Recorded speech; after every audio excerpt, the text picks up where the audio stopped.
അസ്സലാമു അലൈക്കും വറഹ്മത്തുള്ളാഹി വബറകാതുഹു. ബിസ്മില്ലാഹിർ റഹ്മാനിർ റഹീം. അൽഹംദുലില്ലാഹി റബ്ബിൽ ആലമീൻ. സ്വലാത്തു വസ്സലാമു അലാ സയ്യിദിനാ മുഹമ്മദിൻ വ ആലിഹി വസഹ്ബിഹി അജ്മഈൻ. വന്ദനരായ ഉസ്താദുമാരെ, പ്രിയപ്പെട്ട രക്ഷിതാക്കളെ, ഈ ആലുമിനി മിനിറ്റിലേക്ക് എത്തിച്ചേർന്ന മദ്രസയിലെ പൂർവ്വ വിദ്യാർത്ഥികളെ, വിദ്യാർത്ഥിനികളെ,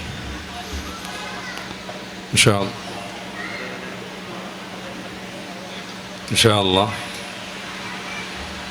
നമ്മളൊക്കെ ഇവിടെ ഒരുമിച്ച് കൂടിയതിൻ്റെ താല്പര്യം മുന്നേയുള്ള ക്ലാസ്സുകളിൽ നിന്നും സ്വാഗത പ്രഭാഷണത്തിൽ നിന്നൊക്കെ നമ്മൾ മനസ്സിലാക്കിയിട്ടുണ്ട്. നമ്മൾ പഠിച്ച നമ്മുടെ മദ്രസയുടെ സന്തതികളാവുന്ന നമ്മളെല്ലാവരും ഉസ്താദുമാരുടെ സാന്നിധ്യത്തിൽ, നമ്മുടെ രക്ഷിതാക്കളുടെ സാന്നിധ്യത്തിൽ ഇങ്ങനെ ഒരു വേദിയിൽ ഒരുമിച്ച് കൂടുകയും പരിശുദ്ധ റമദാനിൻ്റെ മുന്നോടിയായി റമദാനെ കുറിച്ചും ദീനിനെക്കുറിച്ചും നമ്മുടെയൊക്കെ ജീവിത വ്യവഹാരങ്ങളിലുള്ള മാറ്റലിനെയും തിരുത്തലിനെയും കുറിച്ചൊക്കെ ചർച്ച ചെയ്യുകയും അങ്ങനെ വലിയ വലിയ ഉസ്താദുമാരുടെ നേതൃത്വത്തിൽ ദുആ ചെയ്ത് പിരിയലുമൊക്കെയാണ് നമ്മുടെ ലക്ഷ്യം.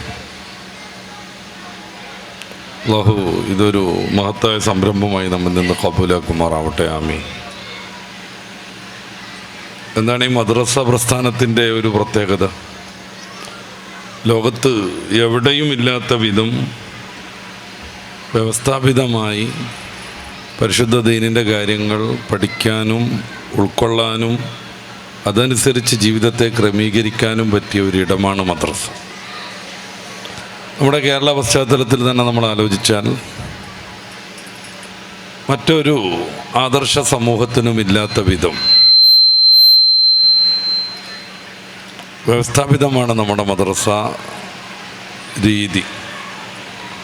അതോടൊപ്പം കൃത്യമായി മതം പഠിക്കാനും എന്നല്ല, നമ്മുടെ സംസ്കാരം ശുദ്ധമായ ഭാഷയിലാവാനും അക്ഷരം എങ്ങനെയൊക്കെയാണ് മൊഴിയേണ്ടത്, പറയേണ്ടത് എന്ന് കൃത്യമായി മനസ്സിലാക്കാൻ വരെയും ഈ ഒരു സംവിധാനം കൊണ്ട് നമുക്ക് സാധിക്കുന്നു. നമ്മുടെ കേരളത്തിൽ കലാമണ്ഡലത്തിലൊക്കെ പോയിട്ട് ഡിഗ്രി ചെയ്യുന്ന കുട്ടികൾക്ക് മാത്രമേ ഈ അക്ഷരം എങ്ങനെയാണ് മൊഴിയേണ്ടത് എന്നതിനെക്കുറിച്ച് അറിയുള്ളൂ. സാധാരണ സ്കൂൾ പഠിക്കുന്ന ഒരു വിദ്യാർത്ഥിക്കും എങ്ങനെയാണ് ഷാ പറയേണ്ടത്, എങ്ങനെയാണ് ഘ പറയേണ്ടത് എന്ന് അവൻ വ്യവസ്ഥാപിതമായി പഠിക്കണില്ല. ഞാൻ പറഞ്ഞല്ലോ, കലാമണ്ഡലം പോലെയുള്ള അത്തരം സംഗതികൾക്ക് പ്രാധാന്യം നൽകുന്ന വല്ല സ്ഥാപനങ്ങളിലും ചെന്ന് ഡിഗ്രിയൊക്കെ പഠിക്കുകയാണെങ്കിൽ സാ സാ സാ എന്നൊക്കെ പറഞ്ഞ് സരിഗമൊക്കെ പറഞ്ഞ് അക്ഷരം ശുദ്ധമായി മൊഴിയാനുള്ളതൊക്കെ പഠിക്കും. നമ്മുടെ ഒരു മഹാഭാഗ്യം ആലോചിച്ച് നോക്കും. എങ്ങനെയാണ് അക്ഷരം കൃത്യമായി മൊഴിയേണ്ടത് എന്നതടക്കം വ്യക്തമായി പഠിക്കുകയും അത് പരിശീലിക്കുകയും ചെയ്തവരാണ് മദ്രസ വഴി നമ്മളെല്ലാവരും. ഇതൊരു വിശ്വാസി സമൂഹത്തിനുമില്ല നമ്മൾക്കല്ലാതെ. നമ്മുടെ പ്രയോഗത്തിലേക്ക് അത് വരാറുണ്ടോ? മദ്രസ എങ്ങനെയൊക്കെയാണ് നമ്മുടെ ജീവിതത്തെ സ്വാധീനിക്കുന്നത്? അതൊക്കെ ഇൻഷാ അല്ലാഹ് അവസരോചിതം നമുക്ക് സംസാരിക്കണം. ഷായുടെ മഖ്റജ് അറിയാത്തവരൊന്നും മദ്രസ പഠിച്ചവരായിട്ടുണ്ടാവില്ല. ഈ നാക്കിൻ്റെ മുതുക് നമ്മുടെ അണ്ണാക്കിൻ്റെ മേലെങ്ങനെ തട്ടിച്ച് ഉരസിയിട്ടൊക്കെയാണ് ഷായും ജായും യാവൊക്കെ ഉണ്ടാവേണ്ടത്. അത് അത്ര വ്യക്തമായി പഠിച്ചെങ്കിലും നമ്മൾ മാസാ അല്ലാഹ് എന്നാ ശരി എന്നേ പറയുള്ളൂ. അത് വേറൊരു കാര്യം. നമ്മുടെ പ്രവർത്തനവും ജീവിത രീതിയും മദ്രസയിൽ നിന്ന് പഠിക്കുന്ന വിജ്ഞാനവും തമ്മിൽ സമരസപ്പെട്ടു പോകാതെ രണ്ടും വിരുദ്ധമാകുന്നൊരു വലിയ ദുരന്തം ഇന്ന് നമ്മൾ അനുഭവിക്കുന്നുണ്ട്. അതൊക്കെ നമ്മുടെ പ്രയോഗരംഗത്തുള്ള തകരാറുകളാണ്. നേരെ മറിച്ച് ഈ ഒരു പ്രസ്ഥാനം, ഈ ഒരു സംവിധാനം നമുക്ക് ആവശ്യമുള്ള എല്ലാ സംഗതിയെയും കൃത്യമായി പഠിപ്പിച്ചാണ് നമ്മെ മദ്രസയിൽ നിന്ന് പുറത്ത് സർട്ടിഫിക്കറ്റ് നൽകി കൊണ്ടുപോകുന്നത്. നമുക്ക് ഫിഖ്ഹിനെ കുറിച്ചറിയാം. ശരിക്കും ബോധം വരാത്ത കാലത്ത് പോലും നമ്മൾ കുളി വാജിബാകുന്ന കാര്യങ്ങളെക്കുറിച്ച് പഠിച്ചിട്ടുണ്ട്. എന്തുകൊണ്ട് അങ്ങനെയെന്നുള്ളൊരു ചോദ്യമുണ്ട്. മെൻസസിനെ പറ്റി നമ്മളൊക്കെ ഭാഷ പഠിക്കുമ്പോൾ പണ്ട് ഇംഗ്ലീഷ് പുസ്തകത്തിലൊക്കെ ഉണ്ടായിരുന്ന വൺസ് അപ്പോൺ എ ടൈം, പണ്ട് രാജാവ് എന്ന് പറയുന്ന ആ ഒരു തലത്തിലാണ് പലപ്പോഴും 3ാം ക്ലാസ്സിലെ കുട്ടി മെൻസസ് അല്ലെങ്കിൽ പ്രസവ രക്തത്തെക്കുറിച്ച് പഠിക്കുന്നത്. എന്നാൽ അവർക്കത് സങ്കല്പത്തിൽ പോലും ഇല്ല. കുളി വാജിബാകുന്ന കാര്യങ്ങളെക്കുറിച്ച് പഠിക്കുന്നുണ്ട് നമ്മൾ. അന്നതിൻ്റെ പ്രയോഗവൽക്കരണം നമുക്കറിയില്ല. പക്ഷേ എന്നാലും പഠനം കൃത്യമായി നമ്മൾ നടത്തുന്നുണ്ട്. അതുകൊണ്ടാണ് ചിലപ്പോൾ നമ്മുടെ കുട്ടികളൊക്കെ ജുമയ്ക്ക് പോകാൻ കുളിക്കണ സമയത്ത് അവരെന്താ നിയത്ത് വെക്കുന്നതെന്നൊന്ന് ശ്രദ്ധിച്ച് നോക്കണം. ചിലപ്പോൾ വലിയ ശുദ്ധി വരുത്താൻ വേണ്ടി കുളിയെന്ന് പറഞ്ഞതിന് ഞാൻ വീട്ടിൽ നിന്നൊക്കെ 3ാം ക്ലാസ് വരെ നിയത്ത് വെക്കുന്നുണ്ടാവും. സംഭവം ജുമയ്ക്ക് പോകുമ്പോൾ കുളിക്കുമ്പോൾ നിയത്ത് വെക്കണമെന്ന് അവന് അറിയാം. അവൻ പഠിച്ചു വെച്ച കുറേ നിയത്ത് സ്റ്റോക്കുണ്ട്. അതിലേതെങ്കിലും ഒന്നെടുത്ത് ഉപയോഗിക്കുകയാണ്. 12 വയസ്സിലും 11 വയസ്സിലൊക്കെ മൂപ്പരാൾ വലിയ ശുദ്ധി വരുത്താൻ വേണ്ടി കുളിയെന്ന് പറഞ്ഞതിനെ വീട്ടിൽ നിന്നൊക്കെ നിയത്ത് വയ്ക്കും. അത് ഉറക്കെ പറയുകയും ചെയ്യും. എന്നാലും അവൻ അത്രയും കാര്യം ബോധമുണ്ട് എന്നുള്ളതാണ്. പലപ്പോഴും ഈ മദ്രസ സിലബസ് അല്ലെങ്കിൽ പുസ്തക രൂപീകരണ യോഗത്തിലൊക്കെ പങ്കെടുക്കുമ്പോൾ ഞാനൊക്കെ എൻ്റെ ആശങ്ക പങ്കുവെക്കാറുണ്ട്. ഒരു 5 വയസ്സൊക്കെ 5ാം ക്ലാസ്സിലൊക്കെ എത്തിയിട്ട് ഒരു 10-12 വയസ്സൊക്കെ ആയിട്ട് ഒരു 6-7 തലത്തിലൊക്കെ എത്തിയിട്ട് മതി ഈ കുളി വാജിബാകണ കാര്യങ്ങളൊക്കെ പഠിപ്പിക്കാമെന്ന് പലപ്പോഴും ഞാനൊക്കെ അഭിപ്രായം പറയാറ്. നമ്മുടെ ഉസ്താദുമാരും ഈ രംഗത്തെ പ്രമുഖരും നിങ്ങളുടെ ഐഡിയ നമുക്ക് മനസ്സിലാകുന്നുണ്ട് എന്ന് നമ്മളെ സപ്പോർട്ട് ചെയ്തുകൊണ്ട് തന്നെ എന്താ പ്രശ്നം എന്നറിയാവോ? ഈ 5ഒക്കെ കഴിഞ്ഞോടുകൂടെ മൊത്തം കുട്ടികളിൽ പകുതിയിലേറെ ഡ്രോപ്പ് ഔട്ടാവും, കൊഴിഞ്ഞു പോകും. അപ്പോൾ അവർക്ക് കുളി വാജിബാവുക എന്നുള്ളത് തീരെ പ്രായോഗികമായി മനസ്സിലാക്കാത്ത കാലത്തെങ്കിലും ഒന്ന് പഠിക്കേണ്ടതില്ലേന്നാണ്. ആ പരിമിതിയെ നമുക്ക് അതിജയിക്കണം എന്നുണ്ടെങ്കിൽ മദ്രസയിൽ 35 കുട്ടികൾ 1ാം ക്ലാസ്സിൽ ചേരുന്നുവെങ്കിൽ 10ാം ക്ലാസ്സിലും അത്ര പേരുണ്ടാകുന്ന ഒരു തലത്തിലേക്ക്, സാമൂഹിക അവസ്ഥയിലേക്ക്, കുടുംബ പശ്ചാത്തലത്തിലേക്ക് നമ്മൾ മാറേണ്ടതുണ്ട്. അതിന് തടസ്സമാവുന്ന എന്തൊക്കെ സംഗതികളാണ്, അതേക്കുറിച്ച് നമ്മൾ മനസ്സിലാക്കിയിട്ട് അത് പരിഹരിക്കും വേണം. സൗകര്യാനുസരണം ഞാൻ അങ്ങോട്ട് വരാം ഇൻഷാ അല്ലാഹ്. ചെറിയ പ്രായത്തിൽ തന്നെ ഇതൊക്കെ പഠിപ്പിക്കേണ്ടി വരുന്നത് എന്തുകൊണ്ടാണ്? 5ാം ക്ലാസ് ഒന്ന് കഴിഞ്ഞാൽ പിന്നെ കിട്ടൂലേ കുട്ടികളെ? ശരിക്കും 6-7 എത്തുമ്പോഴേക്ക് ഇത് SLC വരാനുണ്ടെന്നും പറഞ്ഞ് മദ്രസ നിർത്തും. നമ്മുടെ സദൃസ്ഥാനെ സമീപിക്കുക, 1ാം ക്ലാസ്സിൽ എത്ര പേരുണ്ടെന്ന് അന്വേഷിക്കുക. 35-40 പേരുണ്ടാകും. ചിലപ്പോൾ 1, 2, 3 ഡിവിഷനൊക്കെ ഉണ്ടാകും 1ാം ക്ലാസ് കുട്ടികളുടെ ആധിക്യം കൊണ്ട്. ആ ഉസ്താദിനോട് ചോദിച്ചു നോക്കുക, ഈ 6ാം ക്ലാസ്സിൽ എത്ര പേരുണ്ട് എന്ന്. ഉസ്താദ് പറയും 11, 12, 13 എന്നൊക്കെ പറയും. 3 ബാച്ച് ഒന്നിച്ചുണ്ടായിരുന്നു 1ാം ക്ലാസ്സിൽ. അവർ 4-5 കൊല്ലം പഠിച്ചപ്പോഴേക്ക് പോന്ന് 12, 13, 14 മാറുകയാണ്. നമ്മുടെ മദ്രസയിൽ 12ാം ക്ലാസ് ഉണ്ടെന്ന് വെറുതെ സങ്കല്പിക്കൂ. ആ 12ാം ക്ലാസ്സിൽ എത്ര കുട്ടികൾ പഠിക്കുന്നുണ്ടെന്ന് ഉസ്താദിനെ കാണുമ്പോൾ ഒന്ന് ചോദിച്ചു നോക്കൂ. 2 പെൺകുട്ടിയും 1 ആൺകുട്ടിയൊക്കെ ഉണ്ടാവും. സത്യത്തിൽ ഇവർ 33 വീതമുള്ള 3 ബാച്ച് 1ാം ക്ലാസ്സിൽ വന്നവരാണ്. ഇപ്പോൾ ഓരോ ബാച്ചിനെയും പ്രതിനിധീകരിച്ച് ഒരാൾ മാത്രമാണ് 12-ലെത്തുന്നത്. അപ്പോൾ ബുദ്ധി ഉറക്കാത്ത പ്രായത്തിൽ നിർബന്ധം കൊണ്ട്, നിവർത്തികേട് കൊണ്ട് ഹൈദുൻ നിഫാസും പഠിച്ചിട്ട് അതൊക്കെ പ്രയോഗരംഗത്ത് എത്തുമ്പോഴേക്ക് എല്ലാം മറന്ന് മദ്രസയിലൊക്കെ പോയൊരു ഓർമ്മ മാത്രം അവശേഷിക്കുന്ന ഒരു സാഹചര്യം ഇന്ന് നമ്മുടെ കേരളത്തിൽ നിലവിലുണ്ട്. വലിയ ദൗർഭാഗ്യവും ദുരന്തമാണത്. എന്തുകൊണ്ട്? ദീന് പഠിക്കാൻ ഇത്രമേൽ സൗകര്യം ഉണ്ടായിട്ടും പ്രയോഗരംഗത്തേക്ക് അത് കൊണ്ടുവരാൻ പറ്റാത്തൊരവസ്ഥ. അതുകൊണ്ടാണ് പലപ്പോഴും നമ്മളൊക്കെ മദ്രസയിൽ 6-7 ക്ലാസ് പഠിച്ച കുട്ടി MDMAക്ക് അറസ്റ്റിലാകുമ്പോൾ അവൻ മദ്രസ പോയിട്ട് ഇപ്പം എന്തേ കാര്യം കിട്ടിയെന്നൊക്കെ ചോദിക്കണത്. കുറേ കാര്യങ്ങൾ ചർച്ച ചെയ്യേണ്ട നമുക്ക്. ഈ മദ്രസനെ സ്നേഹിച്ച് ഇഷ്ടപ്പെട്ട് ദീനീപരമായ സംരംഭങ്ങളിൽ സഹകരിക്കാൻ വിചാരിച്ചുകൊണ്ട് എത്തിച്ചേർന്ന വലിയൊരു സമൂഹമാണ്. തീർച്ചയായിട്ടും ഞാൻ പ്രതീക്ഷിക്കുന്നു നിങ്ങളുടെ ഇരട്ടിയെങ്കിലും സ്ത്രീകളുണ്ടാകുന്നു അവരുടെ സംവിധാനങ്ങളിൽ. അങ്ങനെയാണ് എല്ലാ വേദികളിലും ഉണ്ടാവുക. നിങ്ങളുടെ ഇരട്ടിയോ 3 ഇരട്ടിയോ കാണും സ്ത്രീകൾ. നമ്മളെല്ലാവരും ഹബീബായ നബിതങ്ങൾ പറഞ്ഞ ഒരു ഹദീസിൻ്റെ 4 പാർട്ടുകളിൽ ഏതെങ്കിലും ഒന്നാണ്. കുനാലിമൻ, നീ പണ്ഡിതനാവണം. നമ്മുടെ ഉസ്താദുമാരെ കാലമല്ല ഉള്ളത്. അത് മുതഅല്ലിമൻ, അല്ലെങ്കിൽ പഠിതാവണം. കുറേ വിദ്യാർത്ഥികൾ ഇവിടെ ഉണ്ട്. അവരൊക്കെ മുതഅല്ലിമീൻ എന്ന് പറയുന്ന റസൂൽ തങ്ങൾ ഓഹരി വെച്ച ആവണമെന്ന് പറഞ്ഞ 2ാം സെക്ഷനിൽ പെടുന്നു. ഔ മുസ്തമിഅൻ, അല്ലെങ്കിൽ അവരെ കേട്ട് പഠിക്കുന്നവരാവണം. ഈ ഈമാനുള്ള, ദീനുള്ള, സുബഹി നിസ്കാരവും സുന്നത്തും നിസ്കരിച്ചു വന്ന ഇവരെല്ലാവരും ആ ഒരു പരിതസ്ഥിതിയിലും ആ ഒരു മനസ്സുകൊണ്ടുമാണ് ഇവിടെ ഉള്ളത്. എന്തെങ്കിലുമൊക്കെ പഠിക്കണം. റമദാൻ വരുന്ന പുതിയ കാലമാണ്. നമ്മൾ വഴിതെറ്റിപ്പോകാനുള്ള സാഹചര്യം വളരെ കൂടുതലാണ്. അതുകൊണ്ട് എന്തെങ്കിലുമൊക്കെ ഉൾക്കൊള്ളണം എന്ന് വിചാരിച്ചു വന്നവരാണ്, മുസ്തമിഈങ്ങളാണ്. ഔ മുഹിബ്ബൻ, അതിനും സാധ്യമല്ലെങ്കിൽ അവരിഷ്ടപ്പെടുകയെങ്കിലും വേണം. ഞാൻ പ്രതീക്ഷിക്കുന്നു ഈ കുന്തവും കുടച്ചക്രൊക്കെ വെച്ചെന്തിനാ? നമ്മുടെ പൂർവ്വ വിദ്യാർത്ഥികളാവുന്ന കുറേ ഗൾഫുകാരുണ്ടാവും, അവർക്കിതിൽ പങ്കെടുക്കാൻ ജോലിപരമായ കാരണത്താൽ സാധ്യമല്ല. അപ്പോൾ അവർ പറഞ്ഞിട്ടുണ്ടാവും ഞങ്ങൾക്കും കൂടണതിൽ, ശരീരമല്ലെങ്കിലും ആത്മാവ് കൊണ്ട് സഹകരിക്കണം, അതുകൊണ്ട് നിങ്ങൾ എന്ത് ചെയ്യുക, അതിൻ്റെ ലൈവ് വിടണം എന്ന് അവർ പറഞ്ഞിട്ടുണ്ടാകും. അത് മുഹിബ്ബീങ്ങളാണ്. ഇൽമിൻ്റെ ഈ വേദിയെ, ഈ സംവിധാനത്തെ, നമ്മുടെ ഈ പൂർവ്വ വിദ്യാർത്ഥി യോഗത്തെ ഇഷ്ടപ്പെട്ട് അവരെ കൊണ്ടാകും വിധം സഹായ സഹകരണങ്ങൾ ചെയ്ത്, ദൂരെയാണ് ശരീരമെങ്കിലും മനസ്സുകൊണ്ട് മഹബത്തോടുകൂടെ ഇവിടെ ഇരിക്കുന്ന ആളുകൾ. അതുകൊണ്ട് ദീൻ ഉൾക്കൊള്ളുന്നവരാണ് എൻ്റെ മുമ്പിലുള്ളവർ. നമ്മുടെ ചെറുപ്പക്കാരിലൊക്കെ അത്ര വലിയ മഹാന്മാർ കുറേ ഉണ്ട്. നമ്മൾക്ക് ഒറ്റക്കാഴ്ചയിൽ ഫ്രീക്കന്മാരാന്ന് തോന്നും, അവഗണിക്കണമെന്ന് നമ്മൾ വിചാരിക്കും. പലപ്പോഴും നമ്മൾ ഞെട്ടിപ്പോവാറുണ്ട്. ഇവിടെ കണ്ണൂരിൻ്റെ അങ്ങത്തലക്ക് ഒരു പ്രോഗ്രാമിന് പോയി ഞാൻ ട്രെയിൻ ഇറങ്ങിയപ്പോൾ എന്നെ കൂട്ടാൻ വന്ന 2 ഫ്രീക്കന്മാരുണ്ട്. ഒറ്റനോട്ടത്തിൽ തന്നെ പുതിയ കാലത്തെ ഈ ZC സമൂഹത്തിൻ്റെ പ്രതിനിധികൾ സംസാരിച്ചുകൊണ്ടിരുന്നപ്പോഴാണ് ഞാൻ ഞെട്ടിയത്. അതിലുള്ള ഒരു ഫ്രീക്കൻ എല്ലാ ദിവസവും സുബഹയുടെ മുമ്പ് 3 ജുസ് ഖുർആൻ ഓതുന്നു. എനിക്ക് ബോധ്യമാണത്, എൻ്റെ വിശ്വാസമാണത്.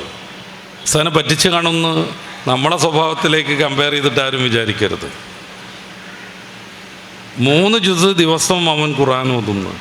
അങ്ങനെ വന്നാൽ ഒരു മാസം കൊണ്ട് 3 ഖത്തം തീർക്കും ആ കുട്ടി. ഞാനത് ഉറപ്പുവരുത്താൻ വേണ്ടിയിട്ട് എങ്ങനെയാണ് എനിക്കത് സാധിക്കണതെന്ന് ചോദിച്ചു. അപ്പോൾ ആ കുട്ടീനോട് പറയാണ്, ഇന്നിത്തിരി വൈകാൻ സാധ്യതയുണ്ട്, ഉമ്മ നല്ല മയക്ക് പറയും, കാരണം പ്രഭാഷണം കഴിഞ്ഞിട്ടല്ലേ പോവുള്ളൂ. അപ്പോൾ നേരത്തെ ചെല്ലണമെന്ന് അവൻ്റെ വീട്ടിൽ നിർബന്ധമാണ്, നേരത്തെ ഉറങ്ങണമെന്ന് അവൻ്റെ ഉമ്മാക്ക് നിർബന്ധമാണ്. അങ്ങനെ നേരത്തെ ഉറങ്ങി നേരത്തെ എഴുന്നേൽക്കുന്ന ആരോഗ്യവും ആത്മികവുമായ ശീലം മക്കളെ പഠിപ്പിച്ച നല്ലൊരു ഉമ്മ, അവൻ്റെയും അവൻ്റെ കുടുംബത്തിൻ്റെയും മാത്രമല്ല ആ നാടിൻ്റെയും പരിസരത്തിൻ്റെയും ഐശ്വര്യമാണ് പ്രകാശം പൊഴിക്കുന്ന ആ വനിത എന്ന് നമ്മൾ മനസ്സിലാക്കും. അങ്ങനെ അവരും കൂടെ ഇരുന്ന് ഓതുന്ന പറയണത്. തഹജ്ജുദ് നിസ്കരിച്ച് 3 ജുസ് ഡെയിലി ഖുർആൻ ഓതുന്ന ആ ചെറുപ്പക്കാരനെ കണ്ടപ്പോൾ ആദരപൂർവ്വം ഞാൻ അവൻ്റെ മുഖത്തേക്ക് നോക്കി നിന്നു. അപ്പം അത്തരം നല്ല മഹാന്മാരും ദീനിനെ സ്നേഹിക്കുന്നവരും നമ്മുടെ ചെറുപ്പക്കാരുടെ കൂട്ടത്തിൽ ധാരാളമുണ്ട്. ഇത് 1, 2, 3 ഒന്നുമല്ല. അതുകൊണ്ടാണ് ഈ സമയത്ത് പന്തളിക്കാൻ പറ്റുമായിട്ടും അവരൊക്കെ ഒരുമിച്ച് ഇവിടെ ഇരിക്കുന്നത്.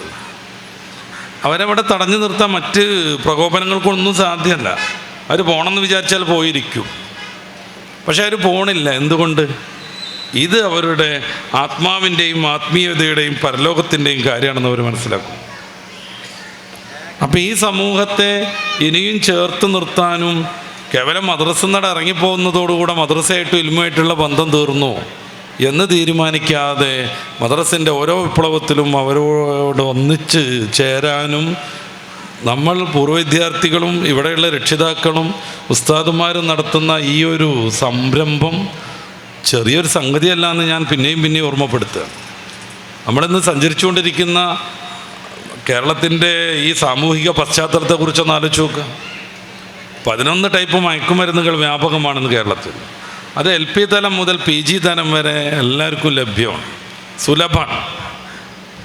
ഒരൊറ്റ കൂട്ടുകെട്ട് കൊണ്ട് നമ്മുടെ മക്കൾ നമ്മുടേതല്ലാതാകുന്ന ദുഃഖകരമായ നിരവധി സംഭവങ്ങൾ നമ്മൾ കണ്ടുകൊണ്ടിരിക്കും.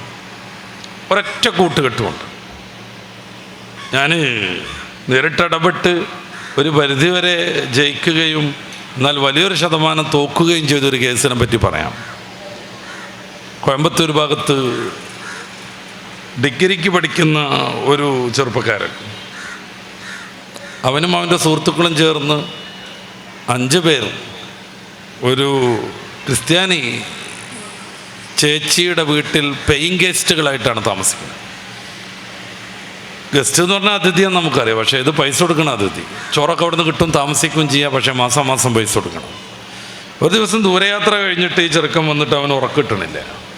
അവനിങ്ങനെ തിരിഞ്ഞു പറഞ്ഞ് കിടക്കുമ്പോൾ അവൻ്റെ കൂട്ടത്തിൽപ്പെട്ട 5 ആളുകളിൽപ്പെട്ട ഒരാൾ, ഉറങ്ങാൻ കഴിയണില്ലല്ലോ, എന്നാൽ മേലേക്ക് വാ, ഞാനൊരു ചെറിയ പൊടിക്കൈ കാണിച്ചു തരാം, അതോടുകൂടെ നന്നായിട്ട് ഉറക്കിട്ടെന്നും പറഞ്ഞ് അവനെ ടെറസിൻ്റെ മുകളിലേക്ക് കൊണ്ടുവന്നു. ഇതുവരെയും വീഡിയോ സിഗരറ്റോ കയ്യിനുള്ളിൽ വെക്കാത്ത ആ ഒരു ചെറുപ്പക്കാരൻ ജീവിതത്തിൽ ആദ്യമായി അന്ന് ബീഡി വലിക്കുന്നു. അത് കഞ്ചാവ് നിറച്ച ബീഡിയായിരുന്നു. ആ കുട്ടി അപ്പം തന്നെ ആടി. അവനും വേച്ച് പോയി കടന്നുറങ്ങി. പിന്നെ അവൻ എഴുന്നേൽക്കുന്നത് പിറ്റേ ദിവസം 3:30 ഉച്ചയ്ക്ക് ശേഷം. പിന്നെ അവനതൊരു ശീലമായി മാറി. ഈ കേസിൽ ഞാൻ ഇടപെടുന്നത് എങ്ങനെയാണ്? ഇവൻ്റെ സുഹൃത്താകുന്ന ഒരാളുമായി പെരിന്തൽമണ്ണയിലൂടെ ഒരു ഡോക്ടറെ കാണാൻ അവൻ്റെ വാപ്പ വന്നു. അയാളതൊക്കെ അങ്ങനെ ചോദിച്ച് പഠിച്ച് മനസ്സിലാക്കിക്കൊണ്ടിരിക്കുമ്പോൾ ഈ ഒരു കുട്ടിയെക്കുറിച്ചുള്ള പരാമർശം വന്നു. അപ്പോൾ ആ കുട്ടി എവിടെയാണ് ജീവിതം, അവൻ്റെ വീട് എവിടെയാണെന്നൊക്കെ ചോദിച്ചപ്പോൾ വീട് മാത്രം ഇവൻ ഓർമ്മയുണ്ട്. അത് പറഞ്ഞു കൊടുത്തു. നല്ല രാജ്യരുടെ മോനാണെന്നും ഗൾഫിലൊക്കെ വലിയ ദീനീ സേവനം ചെയ്യുന്ന വലിയ രാജ്യരുടെ പുത്രനാണെന്നൊക്കെ വിവരം കിട്ടി. ഇവർ പോയതിന് ശേഷം എൻ്റെ സുഹൃത്തായ ഡോക്ടർ എന്നെ വിളിച്ച്, ഇങ്ങനെ ഒരു കേസുണ്ട്, എനിക്ക് ആകെ അറിയാം അവരുടെ അഡ്രസ്സ് ഇത് മാത്രമാണ്. അപ്പോൾ നിങ്ങൾ അന്വേഷിച്ച് അവർക്ക് ഇതേക്കുറിച്ച് ഒരു ഉത്ബോധനം നൽകുകയാണെങ്കിൽ ഇപ്പം ശ്രമിച്ചാൽ ചിലപ്പോൾ ആ കുട്ടിയെ നമുക്ക് തിരിച്ചു പിടിക്കാൻ പറ്റുമെന്ന് പറഞ്ഞു. അങ്ങനെയാണ് 3 ദിവസം 4 ദിവസം മെനക്കെട്ട് ഞാൻ അദ്ദേഹത്തിൻ്റെ ഗൾഫിലെ അഡ്രസ്സ് കണ്ടുപിടിക്കുന്നത്. ഞാൻ അദ്ദേഹത്തെ വിളിച്ച സമയത്ത് ഏതൊരു പിതാവിനെയും പോലെ അദ്ദേഹത്തിനും അത് കേൾക്കാൻ പറ്റിയില്ല, സഹിക്കാൻ പറ്റിയില്ല ആൾക്ക്. അങ്ങനൊന്നും ഉണ്ടാവില്ല എന്ന് അയാൾ അടച്ച് വിശ്വസിച്ചു. പിന്നെ ചെയ്യാൻ പോണത് എന്താണ്? അയാൾ എന്നെ ഗംഭീരമായി ഷൗട്ട് ചെയ്തു, വഴക്ക് പറഞ്ഞു. ശരിക്കും ഓരോ കുട്ടികളെ പറ്റി വേണ്ടാത്തത് പറഞ്ഞുണ്ടാക്കും. കല്യാണം മുടക്കാൻ നിങ്ങൾ കുറച്ച് കമ്മിറ്റിക്കാരുണ്ട്, നിങ്ങൾ കുറച്ച് ഉസ്താദുമാരുണ്ട് എന്ന് പറഞ്ഞിട്ട്. ഞാൻ അടുത്ത ആഴ്ച വരുന്നുണ്ട്, നമുക്കൊന്ന് കാണണം എന്ന് പറഞ്ഞു അയാൾ. സെൻറ്റും കുപ്പിയും അത്തറും കുപ്പിയും ഓയിൽമുണ്ടൊക്കെ ആയിട്ട് വരുന്നല്ല, നമുക്കൊന്ന് കാണണമെന്ന്. ഞാൻ പറഞ്ഞു എൻ്റെ ദൗത്യം ഞാൻ നിർവഹിച്ചു, ഇനി നിങ്ങൾക്ക് നിങ്ങളുടെ ഇഷ്ടം പോലെ ചെയ്യാമെന്ന്. ഞാനത് മറന്നിരുന്നു. ആ സമയത്തുണ്ട് ഒരു സ്ത്രീ എന്നെ വിളിക്കണം, കരഞ്ഞുകൊണ്ട്. അവർ ഭയങ്കര കരച്ചിൽ, വാക്ക് കിട്ടണില്ല. എന്നിട്ട് ആ പെണ്ണ് പറഞ്ഞൊപ്പിച്ചു, ഞങ്ങളെ സിദ്ദീഖിനെ ഞങ്ങളൊന്ന് രക്ഷപ്പെടുത്തി തരണം. ഞാൻ ചോദിച്ചു എന്താ പ്രശ്നം? അപ്പോഴാണ് അവർ പറയണത്, വാപ്പങ്ങളെ നന്നായിട്ട് വഴക്കറിഞ്ഞല്ലേ, അത് വാപ്പാക്ക് വിശ്വസിക്കാൻ പറ്റാത്തതുകൊണ്ട് സംഭവിച്ചാണ്, വാപ്പാക്ക് പൊരുത്തപ്പെട്ടു കൊടുക്കണം. ഞാൻ അവൻ്റെ പെങ്ങളാണ്. അത് വാപ്പനെ വിളിച്ച് പറഞ്ഞ ആ സിദ്ദീഖിൻ്റെ പെങ്ങളാണ് ഞാൻ. അവന് എൻ്റെ മക്കളെ നന്നായിട്ട് ഇഷ്ടമായിരുന്നു. പക്ഷേ ഇപ്രാവശ്യം പൊങ്കൽ ലീവിന് അവന് വന്നിട്ട് എൻ്റെ കുട്ടികളൊന്നും ലാളിക്കുകയോ ഒന്നും ചെയ്തില്ല. എന്നല്ല, അവർ ഇവനെ സമീപിക്കുന്നിടത്തൊക്കെ നന്നായിട്ട് ഇവനെ എതിർക്കുകയും ആക്രമിക്കുകയൊക്കെ ചെയ്തു. 7 ദിവസം വീട്ടിൽ ജീവിച്ചിട്ടും അവൻ ഒരൊറ്റ പ്രാവശ്യം മാത്രം വീട്ടിൽ നിന്ന് ഭക്ഷണം കഴിച്ചത്. ഇതേക്കുറിച്ച് ഉമ്മ ചോദ്യം ചെയ്തുകൊണ്ടിരുന്നു. പിന്നെ അമിതമായ സ്പീഡിൽ അവൻ വണ്ടി ഓടിച്ച് പോണത് പലരും കംപ്ലൈൻറ്റ് ചെയ്തപ്പോൾ എൻ്റെ ഉമ്മ അതിനെക്കുറിച്ച് ചോദിച്ചു. ആ സമയത്ത് ദേഷ്യം വന്നവൻ എല്ലാ ജനൽ ഗ്ലാസ്സുകളും കൈകൊണ്ട് ഇടിച്ചു പൊട്ടിച്ചു. വലിയൊരു മുറിവായി അവൻ്റെ കയ്യിൽ. പാപ്പ കൊണ്ടുവന്ന സ്പ്രേയും പരുത്തിക്കെട്ടൊക്കെ ആയിട്ട് ഉമ്മ അവൻ്റെ കൈ കെട്ടാൻ ചെന്നപ്പോൾ ഉമ്മനെ തള്ളിയിട്ട് ഉമ്മയുടെ ബാക്കിൽ മുറിവായി. ഇവനെന്ത് ഭ്രാന്ത പറ്റിയതെന്ന് അറിയാതെ ഞങ്ങൾ എങ്ങനെ ഇത് വാപ്പാനോട് പറയാൻ കരുതി നിൽക്കുമ്പോഴാണ് വാപ്പ ഞങ്ങളെ വിളിക്കണത്. ഒരു മുസ്ലിയാരനെ വിളിച്ചായിരുന്നു, നമ്മുടെ സിദ്ദീഖിനെ പറ്റി വേണ്ടാത്ത കുറേ പറഞ്ഞിട്ടുണ്ടായിരുന്നു എന്നൊക്കെ പറഞ്ഞിട്ട്, പൊരുത്തപ്പെടണം, എങ്ങനെയെങ്കിലും സിദ്ദീഖിനെ ഒന്ന് രക്ഷപ്പെടുത്തി തരണം എന്ന് പറഞ്ഞ് കരഞ്ഞു ആ സ്ത്രീ. ഞാൻ ആ സിദ്ദീഖിനെ കുറിച്ച് അന്വേഷിച്ചപ്പോൾ ഹദ്ദാദയിലുള്ള കുട്ടിയാണ് അത്ര, കൃത്യമായി നിസ്കാരം നിർവഹിക്കുന്ന കുട്ടിയാണ്. അങ്ങനത്തെ ഒരു പശ്ചാത്തലത്തിൽ വളർന്നു വന്ന കുട്ടിയാണ്. പക്ഷെ ഒരൊറ്റ സുഹൃത്തിൻ്റെ 1/2 മിനിറ്റ് നേരത്തെ ഇടപെടൽ കൊണ്ട് അവൻ മനുഷ്യനല്ലാത്ത മറ്റൊന്നായിത്തീരുന്നു. ഇതാണ് നമ്മളും നമ്മുടെ മക്കളും ജീവിക്കുന്ന പശ്ചാത്തലം. അത് ഏതെങ്കിലും മെട്രോ സിറ്റിയിലേക്ക് പഠിക്കാൻ പോകണമെന്നൊന്നുമില്ല. നമ്മുടെ ഗ്രാമങ്ങളിൽ, നമ്മുടെ കുഗ്രാമങ്ങളിൽ, നേരാവണ്ണം ഒരു പലചരക്ക് കട പോലുമില്ലാത്ത ഗ്രാമങ്ങളിൽ ഈ 11 ടൈപ്പ് മയക്കുമരുന്നുകൾ സുലഭമാണ്. ഇവിടെ ദീനീപരമായ തുടർ പഠനം നമ്മൾ നടത്തേണ്ടതുണ്ടോ എന്ന് വെറുതെ ഒന്ന് ആലോചിച്ച് നോക്കുക. വെറുതെ ദീനീപരമായി നമ്മൾ ഇടയ്ക്കിടയ്ക്ക് ഇങ്ങനെ ഒരുമിച്ച് കൂടേണ്ടതുണ്ടോ എന്ന് ആലോചിക്കുക. പൂർവ്വ വിദ്യാർത്ഥികളുടെ സംഘടന ശക്തിപ്പെടുത്തിയിട്ട് അതിന് കീഴിൽ നമ്മുടെ പരിസരത്തൊക്കെ ഉള്ള പ്രഗത്ഭരാകുന്ന ഉസ്താദുമാരെ കൊണ്ടുവന്ന് നമുക്ക് ആവശ്യമായ അപ്ഡേഷൻ നമ്മുടെ വിജ്ഞാനത്തിൽ, സാമൂഹിക ജീവിതത്തിൽ, നമ്മുടെ നടപടിക്രമങ്ങളിൽ ആവശ്യമുണ്ടോ എന്നുള്ളത് നമ്മളൊന്ന് ആലോചിച്ച് നോക്കുക. ഈ തുടർച്ചയുടെ പൂർണ്ണതയിലാണ് എൻ്റെ പ്രിയപ്പെട്ട സഹോദരന്മാരെ ഇവിടെയുള്ള ഓൾഡ് സ്റ്റുഡൻസ് യൂണിയൻ അടക്കം നമ്മളെല്ലാവരും വിജയിക്കുന്നത്. അതിനുവേണ്ടിയുള്ള മഹത്തായ ഗംഭീരമായൊരു സംരംഭമാണിത്. അവരാനന്ദം എനിക്ക് മറച്ചു വെക്കാൻ പറ്റണില്ല. അതുകൊണ്ടാണ് പിന്നെയും പിന്നെയും പുറത്തു വന്നുകൊണ്ടേ ഇരിക്കണത്. ഒരൊറ്റ യാത്ര കൊണ്ട് നമ്മുടെ കുട്ടി നമ്മുടേതല്ലാതെയാകുന്നു. ഇത്ര അനുഭവങ്ങളുണ്ട്. ഇതിലേറെ വലിയൊരു പ്രശ്നം നമ്മുടെ ജില്ലയിൽ പ്രത്യേകിച്ചും കൂടുതലായി മയക്കുമരുന്നിൻ്റെയും മദ്യത്തിൻ്റെയും ലോകത്തേക്ക് കടന്നു വരുന്നത് യുവതികളും പെൺകുട്ടികളുമാണ്. യുവതികളും പെൺകുട്ടികളുമാണ്. അത് ഞാൻ വെറുതെ ഒരു അടിച്ചു മാറി പറയണതല്ല. നമ്മുടെ തിരൂരിലെ ഡി അഡിഷൻ സെൻറ്ററിലെ ഡോക്ടർ ഈടെ നല്ലൊരു പ്രഭാഷണം നടത്തിയപ്പോൾ അയാൾ കാര്യമായി പറഞ്ഞത് അക്കാര്യമായിരുന്നു. ഒരു ഭർത്താവ് പഴച്ചാൽ അല്ലെങ്കിൽ ഒരു കുടുംബനാഥൻ മദ്യപാനിയായാൽ ചിലപ്പോൾ ഉമ്മ വിചാരിച്ചാൽ, ഭാര്യ വിചാരിച്ചാൽ അയാൾ നന്മയിലേക്ക് എത്തും. അങ്ങനത്തെ കുറേ ചരിത്രങ്ങളുണ്ട്. ഭാര്യ വിചാരിച്ചാൽ അയാൾ നന്മയിലേക്ക് എത്തും. ചേർത്ത് നിർത്തി കുറ്റപ്പെടുത്താതെ സ്നേഹത്തിൻ്റെ ഭാഷയിൽ ഹൃദയത്തിൽ നിന്ന് വാക്ക് പതറിക്കൊണ്ട് കണ്ണീരൊലിപ്പിച്ചുകൊണ്ടെങ്ങാനും ഒരു ഭാര്യ തൻ്റെ ഭർത്താവിനോട് അയാൾ അകപ്പെട്ട മദ്യപാനത്തെക്കുറിച്ച് ബോധ്യപ്പെടുത്തിയാൽ അത് മുഖേനയുണ്ടാകുന്ന കുടുംബ പ്രശ്നങ്ങളെക്കുറിച്ച്, മക്കളുടെ വഴിതെറ്റലിനെക്കുറിച്ച്, പരമമായി സ്വർഗത്തിലേക്കെത്താതെ വഴിയടഞ്ഞു പോകേണ്ട ദുരന്തത്തെക്കുറിച്ച്, അവരുടെ ജീവിതം, ഇയാൾ മദ്യപാനിയായാൽ ഉണ്ടാകുന്ന വിവിധങ്ങളായ പ്രശ്നങ്ങളെക്കുറിച്ച്, സാമൂഹികമായുള്ള എതിർപ്പുകളെക്കുറിച്ചൊക്കെ ഒന്ന് ബോധ്യപ്പെടുത്തിയാൽ ആ മനുഷ്യൻ മിക്കവാറും നന്മയിലേക്ക് വരും. മദ്യപാനം അയാൾ ഒഴിവാക്കും. ഇനി അദ്ദേഹത്തിന് ഈ പെണ്ണിൻ്റെ ഉപദേശം കൊണ്ട് മദ്യപാനം ഒഴിവാക്കാൻ പറ്റിയില്ല എന്ന് സങ്കല്പിക്കുക. എന്നാൽ തന്നെയും ആ മക്കളെ ദീനിൻ്റെ വഴിയിലൂടെ കൊണ്ടുപോകാൻ ആ സഹോദരിക്ക് സാധിക്കും. കാരണം മക്കളൊക്കെ ഉമ്മയോടായിരിക്കും ഏറ്റവും കൂടുതൽ ബന്ധം. അവരാണല്ലോ പാല് കൊടുക്കുന്നത്, അവരാണല്ലോ വളർത്തിക്കൊണ്ടുവരുന്നത്, അവരാണല്ലോ ഇവർക്ക് വേണ്ടി ഉറക്കൊഴിക്കുന്നത്, അവരാണല്ലോ ശൗചം ചെയ്യണത്, അവരാണല്ലോ കുട്ടിയുടെ ഓരോ ഉദ്ധാന പതനങ്ങളെയും കണ്ണിമ വെട്ടാതെ വീക്ഷിച്ചുകൊണ്ടിരിക്കുന്നത്. സ്വാഭാവികം, ആണുങ്ങളാവുന്ന നമ്മളെ കാണും കുഞ്ഞുങ്ങൾക്ക് ഉമ്മയോടായിരിക്കും കൂടുതൽ ബന്ധം.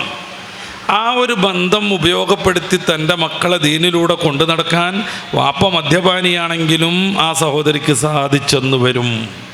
നേരെ മറിച്ച് ഞെട്ടിക്കുന്ന കണക്കുകൾ പുറത്തു വരുമ്പോൾ ഏറ്റവും കൂടുതലായി മദ്യത്തിലേക്ക് പുതിയ കാലഘട്ടത്തിൽ കടന്നു വരുന്നത്, ഏറ്റവും കൂടുതലായി മയക്കുമരുന്ന് ഉപയോഗിച്ച് തുടങ്ങുന്നത് സ്ത്രീകളും യുവതികളുമാണെന്ന് കണക്ക് വരുമ്പോൾ ഈ ഉമ്മത്ത്, ഈ സമൂഹം ധാർമ്മികമായി തലകുത്തി നിൽക്കുന്ന അവസ്ഥ വളരെ പെട്ടെന്ന് തന്നെ കടന്നു വരും. ഇവിടെയാണ് നമ്മുടെ മദ്രസ വിദ്യാഭ്യാസത്തിൻ്റെ പ്രസക്തി. അതിൻ്റെ തുടർ പഠനങ്ങൾ ഇതുപോലെയുള്ള വേദികളിലോ അല്ലാതെയോ നടക്കേണ്ടതിൻ്റെ പ്രസക്തി. നമ്മുടെ മദ്രസത്തിലെ സിലബസൊക്കെ ഒന്ന് പരിശോധിച്ച് നോക്കുക. പുതിയ കാലത്ത് യുക്തിവാദം കുറേയൊക്കെ ഇങ്ങനെ ചിറക് പൊന്തിക്കണത് നമ്മൾ കാണുന്നുണ്ടല്ലോ. അങ്ങനെ ഒരു തോന്നിയാസം, താന്തോന്നിത്തം നമ്മുടെ കേരളത്തിലെ ദീനുമായി ബന്ധമില്ലാത്തവരെയൊക്കെ സ്വാധീനിച്ചു തുടങ്ങിയെന്ന് കണ്ടപ്പോഴേക്ക് നമ്മുടെ അഖീദ കിതാബിൽ യുക്തിവാദത്തെക്കുറിച്ച് ഗംഭീരമായി പഠിക്കാനുള്ള സിലബസ് രൂപപ്പെട്ടു. എന്തൊരു അപ്ഡേഷൻ അതെന്ന് ആലോചിച്ച് നോക്കും. നമ്മുടെ സുന്നി വിദ്യാഭ്യാസ ബോർഡിൻ്റെ മദ്രസയിലെ 5ാം ക്ലാസ്സിലെ അഖീദയിൽ അള്ളാഹു ഉണ്ടെന്ന് തെളിയിക്കുന്ന പാഠങ്ങളുണ്ട്. ഇല്ലാത്തതുകൊണ്ടല്ല, നമുക്ക് ആർക്കെങ്കിലും എതിർവിശ്വാസം ഉള്ളതുകൊണ്ടുമല്ല. മദ്രസയിൽ വരുന്ന കുട്ടികളൊക്കെ യുക്തിവാദത്തിൻ്റെ ആളുകളായിട്ടുമല്ല. അവരിന്ന് സ്കൂളിൽ പോകണമല്ലോ, പുറം സമൂഹത്തിലൂടെ ജീവിക്കണമല്ലോ. അപ്പം ഇങ്ങനെ ചൊറിഞ്ഞുകൊണ്ടിരിക്കും ആരെങ്കിലുമൊക്കെ. അതിന് കൃത്യമായി മറുപടി പറയാനുള്ള പാഠങ്ങളുണ്ട്. അങ്ങനെ ഓരോന്നും ഞാൻ വിസ്തരിച്ച് ചർച്ച ചെയ്യല്ല. അവരുടെ ഫിഖ് കൃത്യമായിട്ടുണ്ട്. ഇസ്ലാമിക താരീഖിൽ അവർ പഠിക്കേണ്ട ആവശ്യമായത് മൊത്തമുണ്ട്. നേരത്തെ ഞാൻ പറഞ്ഞതുപോലെ തജ്വീദും ഖുർആൻ പാരായണവും അവർ പഠിക്കുന്നുണ്ട്. ഇത് പഠിക്കുന്നു, പരീക്ഷ എഴുതുന്നു. നമ്മുടെ ഉസ്താദുമാരുടെ മിടുക്കുകൊണ്ട് പല കുട്ടികളും ടോപ്പ്ലസ് നേടുന്നു, കുറേ കുട്ടികൾക്ക് ഡിസ്റ്റിങ്ഷൻ കിട്ടണം. നല്ല രീതിയിൽ നമ്മുടെ മദ്രസയിൽ എല്ലാ വർഷവും പൊതുപരീക്ഷകളിൽ 100% വിജയം വരുന്നു. ഈ ആഘോഷവും ഈ സന്തോഷവും അവർക്ക് സമ്മാനം കൊടുക്കലൊക്കെ കഴിഞ്ഞാൽ പിന്നെ നമ്മളും നമ്മുടെ മക്കളും ഈ ഇൽമുമായിട്ടോ ഈ ഡിസ്റ്റിങ്ഷനുമായിട്ടോ ഒരു ബന്ധമല്ലാതെ നമുക്ക് തോന്നിയതുപോലെ ജീവിക്കുന്നു. ഇതാണ് മദ്രസകൾ തുരുതുരെ ഉണ്ടായിട്ടും മക്കളിൽ അതിൻ്റെ ഗുണം കാണാത്തതിൻ്റെ ഏറ്റവും അടിസ്ഥാനപരമായ കാരണം. ഞാൻ ദീർഘമായിട്ട് പറയില്ല, ഞാൻ പെട്ടെന്ന് അവസാനിപ്പിക്കും. എന്നെ ശ്രവിക്കുന്ന എൻ്റെ രക്ഷിതാക്കൾ മനസ്സിലാക്കേണ്ട ഏറ്റവും പ്രധാനപ്പെട്ട ഒരു സംഗതി, ഉസ്താദുമാർക്ക് വളരെ കുറഞ്ഞ സമയം മദ്രസയിൽ നിന്ന് കിട്ടുള്ളൂ പഠിപ്പിക്കാൻ. ഇതുപോലെയുള്ള ഗ്രാമപ്രദേശങ്ങളിലൊക്കെ 1 മണിക്കൂർ കിട്ടിയേക്കും. ഇത്തിരി കൂടെ അങ്ങോട്ട് വൈഡാകുന്നതോടുകൂടെ 3/4 മണിക്കൂറും അരമണിക്കൂറാണ് കിട്ടുക. പണ്ട് പൊന്മുള ഉസ്താദ് ഒരു പ്രാവശ്യം പറഞ്ഞതുപോലെ പല മദ്രസകളും സ്കൂളിലേക്ക് പോകാനുള്ള ബസ് സ്റ്റോപ്പുകളാണ്. കുട്ടികളെ യൂണിഫോമൊക്കെ ഇട്ടിട്ടാണ് വരിക. ഓരോ കുട്ടിയുടെയും സ്കൂൾ ബസ്സിൻ്റെ ഹോൺ അവർക്കറിയാം. ആ ഹോൺ മുഴങ്ങുമ്പോൾ അവരെണീറ്റിട്ടുണ്ടാവും. സമ്മതം കൊടുത്താൽ ഉസ്താദിന് കൊള്ളാം, അല്ലെങ്കിൽ സമ്മതമില്ലാതെ അവർ പോകും. അത് പല പല ടൈമായിട്ട് സംഭവിക്കും. ഇപ്പം നമ്മൾ ആലോചിച്ച് നോക്കുക, 10-10:30 തുടങ്ങുന്ന ഒരു സ്കൂളിലേക്ക് കുട്ടികളെ പെറുക്കൽ 7:00 തുടങ്ങും. അതെന്തിനാണ്? ബസ് ഇങ്ങനെ തുടങ്ങിപ്പോയി ഇങ്ങനെ എല്ലാ റൂട്ടിൽ കൂടെയും ചുറ്റി വന്ന് സ്കൂളിലെത്താൻ ഒരു 1.5 മണിക്കൂർ 1 മണിക്കൂറൊക്കെ കുട്ടി ബസ്സിലിരിക്കുന്നു. എന്താ കാര്യം? 2-3 കിലോമീറ്റർ പോകാനുള്ള ഉസ്താദിലെ ആ സ്കൂളിലേക്ക് എത്താൻ. ശരിക്കും ആ കുട്ടി ഒരിത്തിരി വേഗത കുറച്ച് സാധാരണ നടക്കുമ്പോൾ നടന്നാൽ തന്നെ 10-15 മിനിറ്റ് കൊണ്ട് അവിടെ എത്തും. നമ്മൾ കുറച്ചുകൂടെ ഉയർന്ന് ചിന്തിക്കണം. ഈ ബസ് വരും എഴുതിയിട്ടാണ് നമ്മൾ മദ്രസയിൽ ആദ്യം തന്നെ ഉസ്താദിനോട് പറയണത് ഇൻ്റർവെൽ കഴിഞ്ഞാൽ വിടണം കേട്ടോ, കാരണം സ്കൂൾ ബസ് വരും എന്നുള്ളത്. ആ പരിസരത്തുള്ള 3-4 വീട്ടുകാർ ഒരുമിച്ച് കൂടിയിട്ട് ഒരു ഓട്ടോറിക്ഷക്കാരനെ ഏൽപ്പിച്ചാൽ മതി. എന്നാൽ ചിലപ്പോൾ ബസ്സിൻ്റെ അത്ര പൈസ വേണ്ടി വരില്ല. നമ്മുടെ കുട്ടികൾ 1.5 മണിക്കൂർ സ്കൂൾ ബസ്സിൽ തിങ്ങി മുറ്റി ആടി അങ്ങോട്ടും ഇങ്ങോട്ടും ഒലഞ്ചി വയർത്ത് കുളിച്ച് ബാഗ് താങ്ങിയ വിഷമമൊക്കെ കൂടെയായിട്ട് ക്ലാസ്സിൽ പോയി അതിൻ്റെ ഹാങ് ഓവറിൽ അന്തം വിടും വേണ്ടി വരില്ല. ഞാൻ ഏതെങ്കിലും സംവിധാനത്തിന് എതിർക്കൊന്നുമല്ല, പക്ഷേ എനിക്ക് ഈ കുട്ടികളുടെയും മുഅ്മിനീങ്ങളുടെയും പക്ഷം ചേർന്ന് നിൽക്കാനേ പറ്റുള്ളൂ. ബസ്സേർ വിജയിക്കണമെന്നോ സ്കൂളുകാർക്ക് അതുകൊണ്ട് ലാഭം കിട്ടണമെന്നും എനിക്ക് അതേക്കുറിച്ച് ചിന്തിക്കേണ്ട കാര്യമില്ല.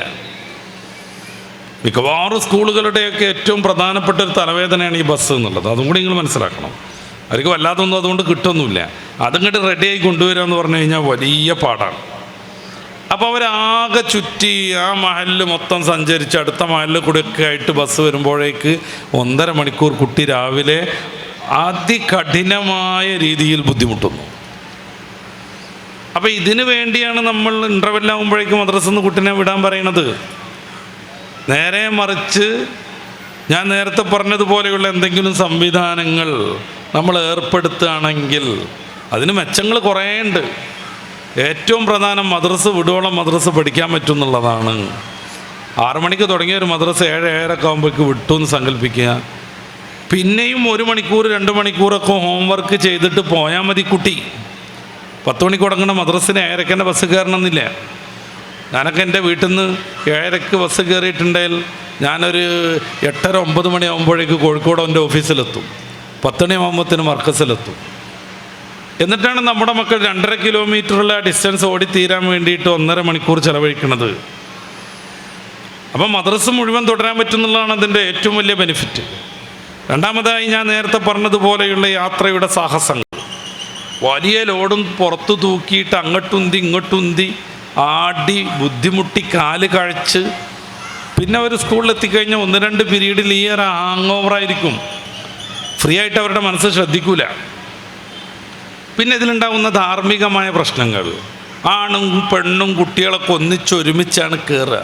അവരൊരുതുന്നതും തിരക്കണതും ഒന്നിച്ചാണ്. അവിടെ ഡിവൈഡർ വെക്കാനൊന്നും പറ്റൂല. നമുക്ക് കല്യാണത്തിൻ്റെ ചോറ് വിളമ്പണടുത്ത് ആണുങ്ങളിപ്പുറം പെണ്ണുങ്ങളിപ്പുറം എന്ന് വേണമെങ്കിൽ പറയാൻ പറ്റും. പലരും അത് ചെയ്യലുണ്ടോ ഇല്ല എന്നുള്ളത് മറ്റൊരു കാര്യം. പക്ഷെ ഇതങ്ങനെ പറ്റൂല. കാര്യം എല്ലാ ഡോറിലൂടെയും എല്ലാവരും കയറും.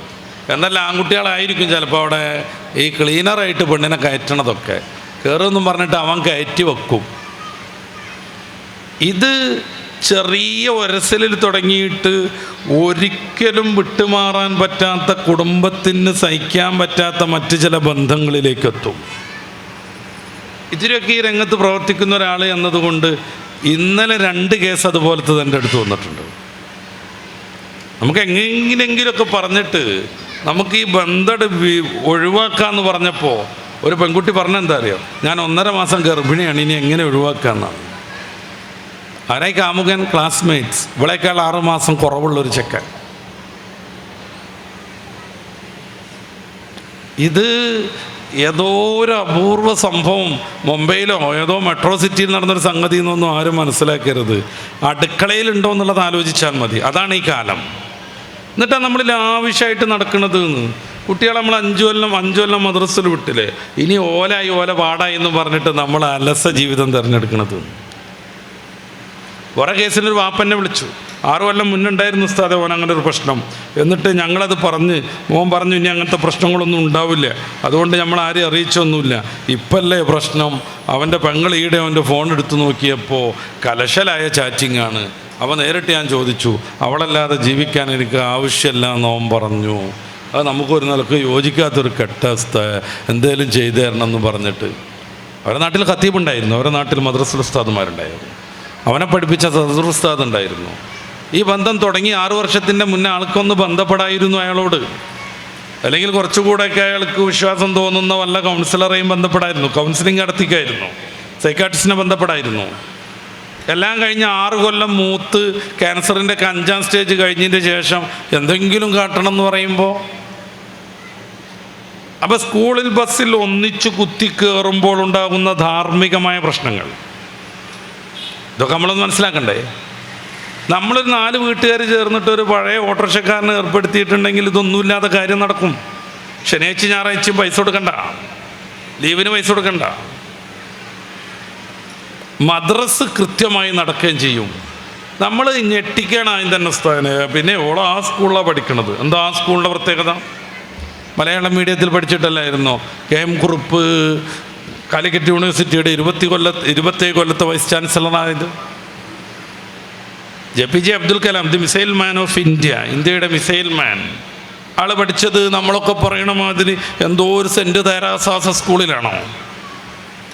ഓരോ മാഞ്ഞാളെന്ന്, വെറും മാഞ്ഞാളം.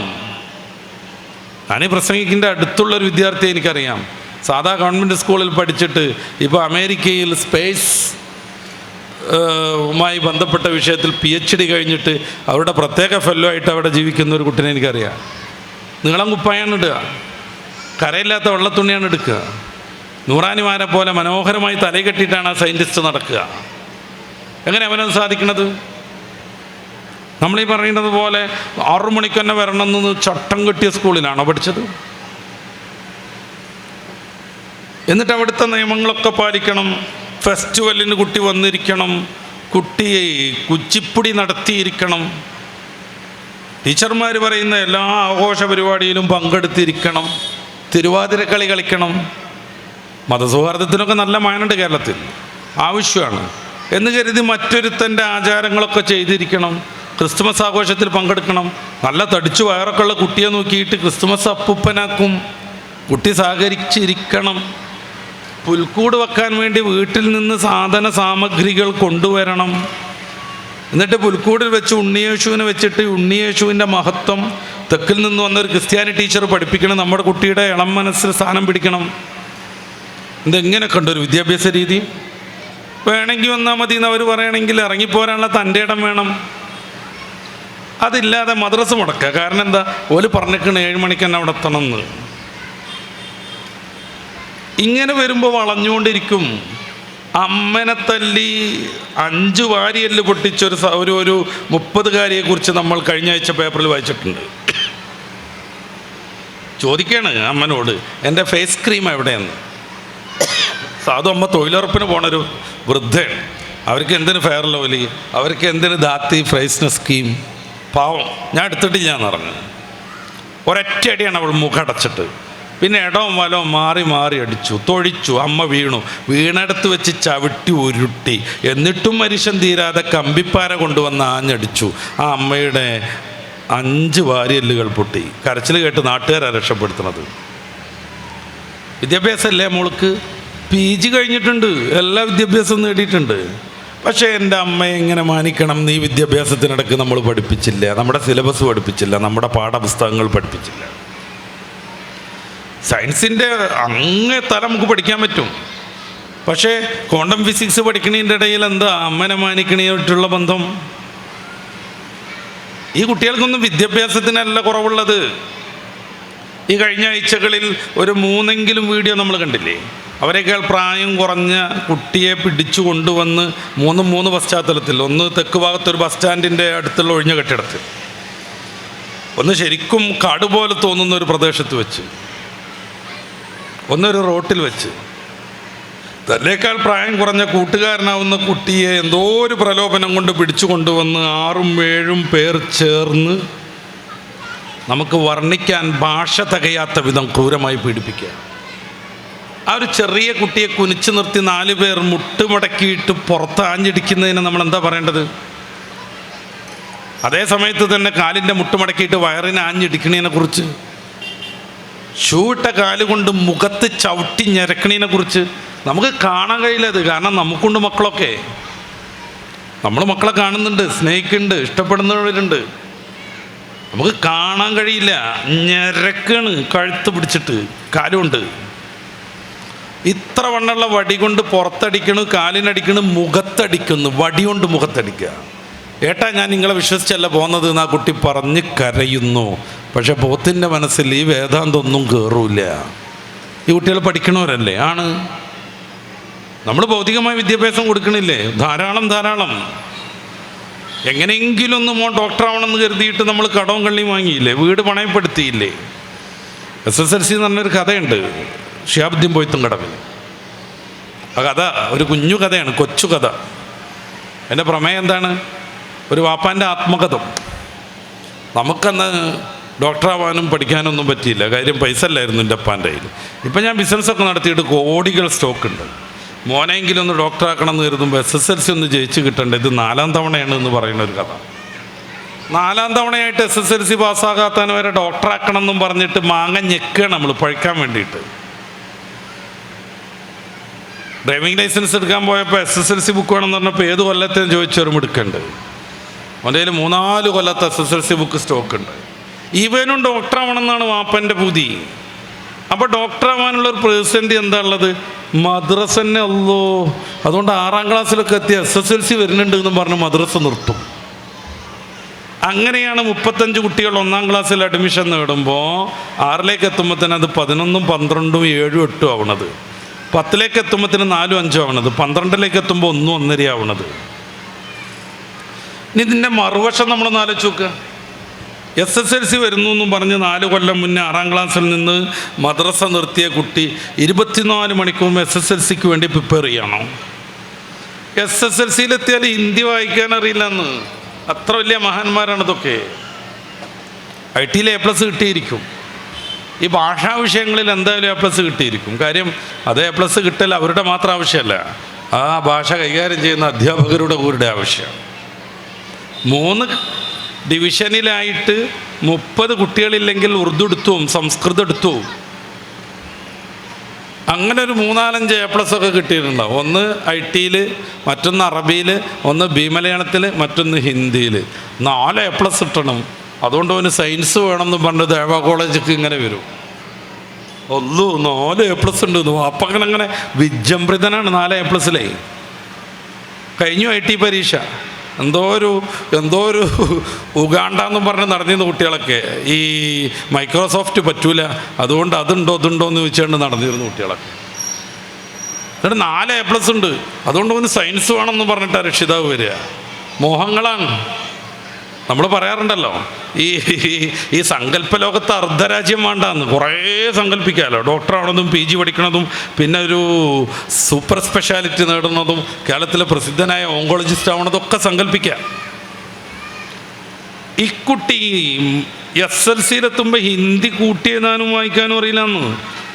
ഇവനാണ് 4ാം ക്ലാസ് 5ാം ക്ലാസ്സൊക്കെ കഴിഞ്ഞപ്പോഴത്തേന് മദ്രസ നിർത്തണതിനെ പറ്റി ആലോചിച്ച് കഷ്ടിച്ച് 5 കഴിഞ്ഞ് 6-ലെത്തിയപ്പോഴത്തേന് ക്ലോസ് ആക്കിയ ആള്. പന്തളിക്ക് പോകൂലേ? പോകും. ഗെയിം കളിക്കൂലേ? കൂട്ടുകാരോടൊപ്പം നടക്കൂലേ? പൂരത്തിനും നേർച്ചക്കും ആദരായി പൂരം നേർച്ചകളൊക്കെ അല്ലേ, അതിലൊക്കെ സജീവാക്കൂലേ? ഞാൻ ഇന്നലെ മലപ്പുറം ഭാഗത്തൊരു പ്രോഗ്രാമും കഴിഞ്ഞ് നമ്മുടെ പരിപാടി കഴിഞ്ഞതിന് ശേഷം ഞാനൊരു ചെറിയ പ്രോഗ്രാമിന് പോയിട്ടു. അതും കഴിഞ്ഞ് ഞാൻ വീട്ടിലേക്ക് പോയിക്കൊണ്ടിരിക്കുമ്പോൾ ബ്ലോക്കായി കുറേ സമയം. എന്തായിരുന്നു സംഭവം? കുറേ ചെറുപ്പക്കാർ വന്നിട്ട് തുള്ളിച്ചാടി കളിച്ചുകൊണ്ടിരിക്കുന്നു. നേർച്ചയാണോ പൂരാണെന്നൊന്നും ഞാൻ നോക്കിയിട്ടില്ല. നമ്മളാലോചിക്കേണ്ട ഒരു സംഗതി, അതിൽ കുറേ SSLC-ക്കാരുണ്ട്, ചാടുകയാണ്, തുള്ളുകയാണ്, IT പരീക്ഷ നടന്നുകൊണ്ടിരിക്കുക. ബാക്കിയുള്ളത് ഇപ്പോൾ വരും. ഇവരാണ് SSLC വരുന്നു എന്നും പറഞ്ഞിട്ട് കുട്ടികൾ ചോറ് കഴിക്കാൻ പോത്താമ്പി വരുന്നു എന്ന് പറയില്ലേ, അതേമാതിരി SSLC വരുന്നു എന്നും പറഞ്ഞിട്ട് 4ാം ക്ലാസ്സിൽ നിന്നും 5ാം ക്ലാസ്സിൽ നിന്നും മദ്രസ നിർത്തിയവർ. തെക്ക് ഭാഗത്തുള്ളൊരു വ്ളോഗർ എഴുതിയ ഒരു കുറിപ്പ് നിങ്ങൾ വായിച്ചോ എന്നറിയില്ല, നന്നായിട്ട് വൈറലായിരുന്നു കഴിഞ്ഞ SSLC കാലത്ത്. അയാൾ വയനാട്ടിൽ നിന്ന് വരികയാണ് കാറിൽ. കൊടുവള്ളി ഭാഗത്തുനിന്ന് 3 ചെറിയ വിദ്യാർത്ഥികൾ കൈ കാണിച്ചു രാത്രി 10 മണിക്ക്. കുടുക്കി പോയതായിരിക്കും നിർത്തിയിട്ട് അദ്ദേഹം നിർത്തി അവർക്ക് കയറാൻ സൗകര്യം ചെയ്തു കൊടുത്തു. സ്വാഭാവികമായും അയാളിങ്ങനെ യാത്രക്ക് മധ്യേ ചോദിച്ചു പേരൊക്കെ, നിങ്ങളെന്താ പഠിക്കുന്നത് ചോദിച്ചു. SSLC കുട്ടികളാണെന്ന് പറഞ്ഞു. അപ്പോൾ നിങ്ങൾ എവിടുന്നാ വരുന്നു എന്ന് ചോദിച്ചു. ഞങ്ങൾ കുഴപ്പ ഫുട്ബോൾ കണ്ടുവരികയാണെന്ന്. കുഴപ്പം പിടിച്ചെന്തോ ഫുട്ബോൾ എന്ന് പറയണ്ട, ആ കൊടുവള്ളി നടക്കണ ആ അഖിലേന്ത്യാ സെവൻസ് ഫുട്ബോളിൻ്റെ പേരുണ്ടല്ലോ, കുഴപ്പ, അതെന്തോ ഒരു പേരാണ്, അത് കണ്ടുവരിക എന്ന് പറഞ്ഞു. ഇതേ നാട്ടിലെത്തിയിട്ട് ബ്ലോഗ് എഴുതിയത് എന്താണെന്നറിയാവോ?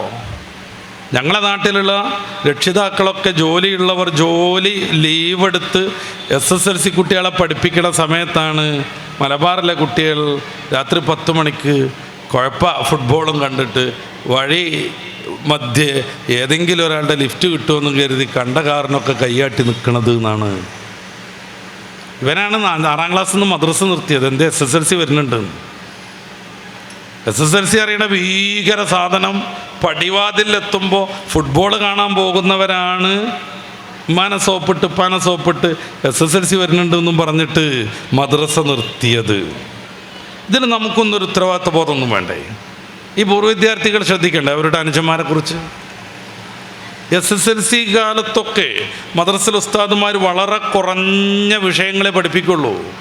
ആ ഒരു 3/4 മണിക്കൂറിൻ്റെ ബർക്കത്ത് കൊണ്ട് ചിലപ്പോൾ ആ കുട്ടി ഏറ്റവും ഉഷാറായ SSLC പാസ്സായി എന്ന് വരും. അങ്ങനത്തെ ആയിരക്കണക്കിന് അനുഭവമുണ്ട്. മദ്രസയിൽ ടോപ്പ്ലസും സ്കൂളിൽ SSLCയിൽ ഫുൾ A+ നേടുന്ന കുട്ടികൾ. മദ്രസയിൽ ടോപ്പ്ലസ്, സ്കൂളിൽ SSLCക്ക് ഫുൾ A+. അപ്പം നമ്മൾ ഈ നല്ലൊരു സംവിധാനം സ്വന്തമായി നമുക്കുണ്ടായിട്ട് അതിനെ വേണ്ട വിധം ഉപയോഗപ്പെടുത്താതെ നടത്തുന്ന ഈ ജാതി വഴന്നകളുണ്ടല്ലോ, അതാണ് പുതിയ കാലത്ത് മയക്കുമരുന്നുകാരെ വ്യാപകമായി സൃഷ്ടിച്ചുകൊണ്ടിരിക്കുന്നത്. 1-2 കാര്യം കൂടി സൂചിപ്പിച്ച് ഞാൻ അവസാനിപ്പിക്കാം. മദ്രസയിൽ നിന്ന് എല്ലാ സംഗതികളും കൃത്യമായി പഠിപ്പിച്ചു കൊടുക്കുന്നു. എന്നിട്ട് എന്താ അത് ഫലം ചെയ്യാത്തത്? എന്താ അത് പലപ്പോഴും നമ്മുടെ കുട്ടികളുടെ ജീവിതത്തിൽ കണ്ടുവരാത്തത്? എന്തുകൊണ്ടാണ് അവർ ഉമ്മനെ മാനിക്കാത്തത്? ഞാൻ നേരത്തെ പറഞ്ഞു, സയൻസ് നന്നായിട്ട് പഠിച്ചു. അതുകൊണ്ടാണ് അവരുടെ പരിചയക്കാരനാവുന്ന +2 വിദ്യാർത്ഥിയെ സമീപിച്ച് ചെറിയ കുപ്പി കൊടുത്ത് നിൻ്റെ സ്കൂൾ ലാബിൽ നിന്ന് ക്ലോറോഫോം ഇതിൽ കുറച്ച് ഒഴിച്ചു കൊണ്ടുവരണം, മോഷ്ടിച്ചു കൊണ്ടുവരണം എന്ന് കോഴിക്കോട് ജില്ലയിലെ 2 മക്കൾ ശട്ടം കിട്ടുന്നത്. ആ ക്ലോറോഫോം ഉപയോഗിച്ച് തുവാലയിൽ ചേർത്ത് വാപ്പയുടെ മുഖത്ത് അമർത്തിപ്പിടിച്ച് വാപ്പയെ കൊന്നുകളയണത്. മൂത്തോൻ ഈ വിഷം വാപ്പാൻ്റെ മുഖത്ത് അമർത്തി പിടിച്ചുകൊണ്ടിരിക്കുമ്പോൾ ചെറിയോൻ കാലുമ്മ കയറി വാപ്പ കോഴിനറുത്തിട്ടിട്ട് പടക്കണത് പോലെ പടക്കണമ്പോൾ ആരും അറിയാതിരിക്കാൻ കാലുമ്മ കയറി അമർത്തി പിടിച്ചു കൊടുത്തു എന്നാണ്. ആ പിതാവിനെ കൊന്ന് എന്ത് ചെയ്തു എന്നുള്ളത് ഇപ്പോഴും നിയമ സംവിധാനങ്ങൾക്കറിയില്ല. അയാൾ കൊല്ലപ്പെട്ടു എന്ന് പോലും എവിഡൻസ് കൊണ്ട് തെളിയിക്കാൻ കോടതിക്ക് ഇതുവരെ പറ്റിയിട്ടില്ല. എന്തേ സംഭവം? എങ്ങനെയാണ് പിതാവിനെ കൊന്നിട്ട കേസിൽ നിന്ന് രക്ഷപ്പെടണമെന്ന് ആ സീസണിൽ ദീർഘകാലം തിയേറ്ററുകളിൽ കളിച്ച ഒരു സിനിമയിൽ നിന്ന് അവർ പ്രിപ്പയർ ചെയ്തിട്ടുണ്ടായിരുന്നു. 2 പേരും ഈ സിനിമ 3 പ്രാവശ്യം ജമാഅത്തായിട്ട് കണ്ടു എന്നാണ് റിപ്പോർട്ട്. ദൃശ്യം എന്നാണ് ആ സിനിമയുടെ പേര്. എൻ്റെ പ്രിയപ്പെട്ട ചെറുപ്പക്കാർ യൂട്യൂബ് ഒന്ന് എടുത്തിട്ട് ഇപ്പോൾ തന്നെ വേണമെങ്കിൽ ഞാനൊരു മിനിറ്റ് അനുവദിക്കാം. ദൃശ്യം മോഡൽ ഒന്ന് വെറുതെ ഒന്ന് സെർച്ച് ചെയ്യൂ. നിരവധിയായ കൊലപാതകങ്ങളുടെ ലിസ്റ്റ് അങ്ങോട്ട് വരും. അതൊക്കെ ഈ സിനിമയിൽ നിന്ന് പ്രചോദനം ഉൾക്കൊണ്ട് കൊന്നതും പ്രതികൾ സിനിമയിലെ രംഗങ്ങൾ അനുകരിച്ച് രക്ഷപ്പെട്ടതും. ഞാൻ ഏതെങ്കിലും ലോകത്ത് സംഭവിക്കുന്നു എന്നല്ല പറയണത്. ഇപ്പോൾ നിങ്ങൾ ആരെങ്കിലും ഒന്ന് നിങ്ങളുടെ യൂട്യൂബിൽ ദൃശ്യം മോഡൽ എന്ന് വെറുതെ ഒന്ന് അടിച്ചു നോക്കുക. അപ്പോൾ വരും കുറേ റിപ്പോർട്ടുകൾ.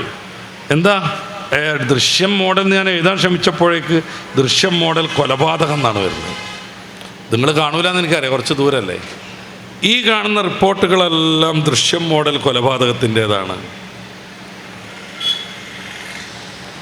മദ്രസ ഉസ്താദ് സിനിമ കാണരുതെന്ന് പറയും കുട്ടികളോട്. ആ കുട്ടി ആലപ്പുഴയിൽ ദൃശ്യം മോഡൽ കൊല, നിർണായക വിവരങ്ങൾ പുറത്ത്. ദൃശ്യം മോഡൽ കൊലപാതകം, തുവ്വൂർ കൊലക്കേസിൽ IYC, ഇത് ഞാൻ ഓരോന്നിന് തല വായിക്കുകയാണേ. ചങ്ങനാശ്ശേരി യുവാവിനെ കൊലപ്പെടുത്തിയ സംശയം, ദൃശ്യം മോഡൽ. ചങ്ങനാശ്ശേരി ദൃശ്യം മോഡൽ കൊലപാതകം, മൃതശരീരം. കൊലപാതകത്തിൻ്റെ പേരാണ് ദൃശ്യം മോഡൽ. ഞാൻ കുറച്ചൊക്കെ വായിക്കേണ്ടുള്ളൂ, മൊത്തം വായിക്കണമെന്നുണ്ടോ? ദൃശ്യം മോഡൽ കൊലപാതകം, ബിന്ദുകുമാറിൻ്റെ പോസ്റ്റ്മോർട്ടം. അയർക്കുന്നത്തെ ദൃശ്യം മോഡൽ കൊലപാതകം. നിങ്ങളതിലൊക്കെ ഉണ്ട് യൂട്യൂബ്, ജസ്റ്റ് അത് സെർച്ച് ചെയ്യാൻ നിങ്ങൾക്ക്. ഈ കുട്ടികൾ ആ സിനിമ 3 പ്രാവശ്യം ജമാഅത്തായിട്ട് കണ്ടോലോ. ജമാഅത്തായിട്ട് കാണുമ്പോൾ കൂലി കൂടൂലേ? ഇതുവരെയും അവരെ വാപ്പനെ അവർ കൊന്നു എന്നുള്ളത് രേഖാമൂലം തെളിയിക്കാൻ നിയമ സംവിധാനങ്ങൾക്ക് സാധിച്ചിട്ടില്ല. അവരവരുടെ അടുക്കളയുടെ ടൈല് പുതിയതാക്കി മാറ്റിപ്പണിതു. അയൽവാസികൾ ഒറ്റിക്കൊടുത്ത് പോലീസിന്.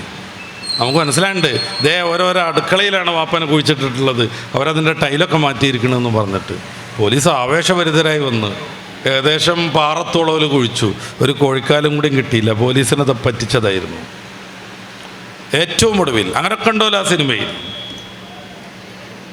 ഏറ്റവും ഒടുവിൽ കർണാടകയിലെ കാവേരിയിൽ ഞങ്ങൾ ചാക്ക് കെട്ടി വാപ്പയുടെ മൃതശരീരം ഉപേക്ഷിച്ചു എന്ന് അവർ പറഞ്ഞു. അവരെയും കൂട്ടി പോലീസ് പോയി. ആ പരിസരം മുങ്ങിത്തപ്പി അവിടെയുള്ള ഫയർഫോഴ്സിൻ്റെ സമുദ്രങ്ങളൊക്കെ ഉപയോഗപ്പെടുത്തി. അവസാനം ഒരു ചാക്കിൽ മനുഷ്യൻ്റെ ശരീരഭാഗങ്ങൾ പോലീസ് കണ്ടെടുക്കുക തന്നെ ചെയ്തു. വലിയ ആവേശത്തിൽ പോലീസ് കേരളത്തിലേക്ക് മടങ്ങി വന്നു. പക്ഷേ പിന്നെയും അവർ നിയമത്തെയും നിയമ സംവിധാനങ്ങളെയും പറ്റിച്ചു. DNA ടെസ്റ്റ് നടത്തിയപ്പോൾ അവരുടെ വാപ്പാൻ്റെ ശരീരം അല്ലായിരുന്നു അത്. പോലീസിനെയും നിയമകൂടത്തെയും പറ്റിക്കാൻ വേണ്ടി ഏതോ ഒരുത്തൻ്റെ വാപ്പാൻ്റെ കബറ് മാന്തി മക്കൾ. സിനിമ ക്ലാസ് എടുത്തതാണ്. ഈ മക്കൾക്ക് വിദ്യാഭ്യാസമല്ലേ? ഉണ്ട്. അതുകൊണ്ടാണല്ലോ ക്ലോറോഫോമിൻ്റെ ഉപയോഗം അവർക്ക് മനസ്സിലാകുന്നത്. അതുകൊണ്ടാണല്ലോ സിനിമ കണ്ടിട്ട് വാപ്പയുടെ മൃതശരീരം എങ്ങനെയാണ് പിടിയിലാകാത്ത വിധം സംസ്കരിക്കേണ്ടതെന്ന് അവർക്ക് മനസ്സിലാവണത്. ഇതൊരു കേസിലുള്ള സംഗതിയല്ല. ഞാൻ കാണിച്ചല്ലോ യൂട്യൂബും തുറന്നിട്ട്. ഇനി ഒഴിഞ്ഞിരിക്കുമ്പോൾ നിങ്ങളൊന്ന് നോക്കുക. വലിയ വർക്കത്തുള്ള സാധനമൊന്നുമല്ല, വേണമെങ്കിൽ അതൊന്ന് നോക്കുക. അപ്പോൾ മനസ്സിലാവും നമ്മുടെ ജില്ലയിൽ നടന്ന ഒരു പാർട്ടി ഓഫീസിലെ കൊലപാതകം പോലും ദൃശ്യം മോഡലായിരുന്നു. ഉസ്താദ് ക്ലാസ് എടുക്കുകയാണ് മദ്രസന്ന്, ഒരിക്കലും സിനിമ കാണരുത് എന്നൊക്കെ. ഉസ്താദിനെ ഇഷ്ടപ്പെടുന്ന, ദീനിനെ ഇഷ്ടപ്പെടുന്ന ആ കുട്ടി ദൃഢമായി ഉറപ്പിക്കുകയാണ് ഞാൻ ഈ സിനിമ കാണൂല എന്ന്. ആ പ്രതിജ്ഞയോടുകൂടി കുട്ടി വീട്ടിൽ വരുമ്പോൾ എന്താ കഥ? 2 മീറ്റർ നീളവും 1.5 മീറ്റർ വീതിയൊക്കെ ഉള്ള വലിയ TV-യിൽ വീട്ടുകാർ മൊത്തം ഇരുന്നിട്ട് അടിച്ച് പൊളിച്ച് കണ്ടുകൊണ്ടിരിക്കുകയാണ്. ഈ കുട്ടിക്ക് എത്ര നേരം പിടിച്ചു നിൽക്കാൻ പറ്റും? ഇവിടെയാണ് 2 കാര്യം നമ്മൾ നല്ലോണം ശ്രദ്ധിക്കേണ്ടത്. ഒന്ന്, മദ്രസയിൽ നിന്ന് പഠിക്കുന്ന കാര്യങ്ങൾ പ്രയോഗവൽക്കരിക്കാൻ പറ്റും വിധം നമ്മുടെ വീടും പരിസരവും നമ്മൾ മാറ്റണം.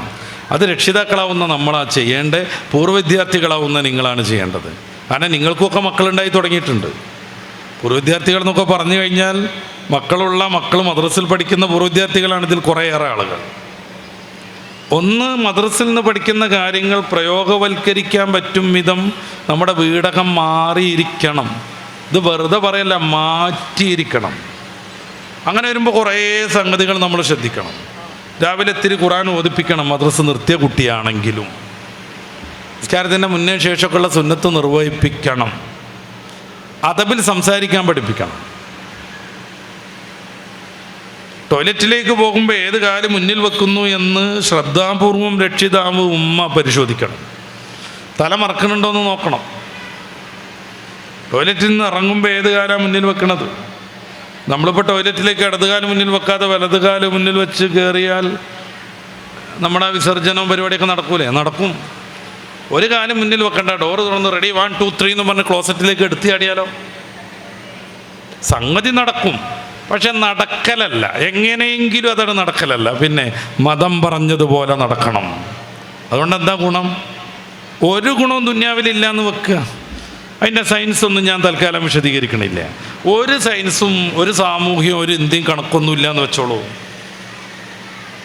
ആഖിറത്തിൽ അതുകൊണ്ട് പ്രതിഫലം കിട്ടും. അതാണ് വിശ്വാസിയുടെ പരമമായ ലക്ഷ്യം. അള്ളാൻ്റെ റസൂലോർ അങ്ങനെയാണ് കയറിയത്, അതിനപ്പുറം വേറൊന്നുമില്ല അതിൽ. അള്ളാൻ്റെ റസൂലോർ തങ്ങൾ ടോയ്ലറ്റിൽ നിന്ന് ഇറങ്ങി വന്നത് വലതുകാല് മുന്നിൽ വെച്ചാണ്. ഇനി അതിൻ്റെ ശാസ്ത്രവും സാമൂഹ്യവും നമുക്ക് പരിശോധിക്കേണ്ട കാര്യമില്ല. ലോകത്തിൻ്റെ നായകർ ഷഫീഉൽ വറ മുഹമ്മദുർ റസൂൽ അങ്ങനെ ചെയ്തത്. വിശ്വാസി അത് അനുകരിക്കുന്നവനാണ്. അപ്പോൾ അത് നമ്മുടെ മക്കൾക്ക് ശീലിക്കണ്ടേ? എന്താ ഇപ്പോൾ സംഭവിക്കാൻ പോണത്? ഇതിനൊക്കെ വിരുദ്ധമായത് നമ്മൾ ശീലിപ്പിച്ചു കൊണ്ടേയിരിക്കും. ഞാൻ നേരത്തെ പറഞ്ഞില്ലേ, സിനിമ കാണൂല എന്ന് ദൃഢനിശ്ചയം ചെയ്ത് വീട്ടിലേക്ക് വരുന്ന കുട്ടി എല്ലാവരും ഒന്നിച്ചത് കാണുന്ന പ്രലോഭനത്തിൽ കുടുങ്ങിപ്പോകുന്നു. പിന്നെ കുട്ടിക്കായിട്ട് മാറിക്കാൻ പറ്റൂല. ചിലപ്പോൾ 1 ദിവസം 2 ദിവസം ഉസ്താദിന് കൊടുത്ത വാക്ക് മുറുകെ പിടിച്ചിട്ട് കുട്ടി നിന്നെന്ന് വരും. പക്ഷെ പിന്നെന്ത് സംഭവിക്കും? കുട്ടി അതിൽ കൂടിയാടും. പിന്നെന്തിനാ മദ്രസക്ക് വിട്ടത്? വല്ല പ്രശ്നമൊക്കെ ഉണ്ടാകുമ്പോൾ അങ്ങാടിയിൽ ഇറങ്ങിയിട്ട് മദ്രസയിലെ മൗലവിമാർക്ക് ശമ്പളം കൊടുത്തിട്ട് എന്താ കാര്യം എന്നൊക്കെ നമ്മൾ കത്തിയടിച്ചിട്ട് വല്ല കാര്യമുണ്ടോ? അതൊക്കെ ആണെങ്കിൽ തിരക്കടില്ല. ഈ മദ്രസ മൗലവിമാർക്കൊക്കെ നക്കാൻ കൊടുത്തിട്ട് എന്താ കാര്യം എന്നൊക്കെ പറയും. ഈ മദ്രസയിലെ മൗലവിമാർ നമ്മുടെ കുട്ടികളൊപ്പം ഇങ്ങനെ നടക്കുക എല്ലാ ടൈമും. ഞാൻ ഇവരെ ന്യായീകരിക്കാനോ ഇന്നതൊക്കെ പറയണമെന്ന് ഇവരാരെങ്കിലും പറഞ്ഞിട്ടൊന്നുമല്ല. വലിയൊരു സേവനമാണ് അവർ ചെയ്യണത്. നമ്മൾ മുദരിസിന് വലിയ പദവി കൊടുക്കുന്നുണ്ടാവും, മുദരിസിന് വലിയ സ്ഥാനം കൊടുക്കുന്നുണ്ടാവും. ഒട്ടും കുറക്കണ്ട, കൊടുത്തുകൊണ്ടിരിക്കൂ.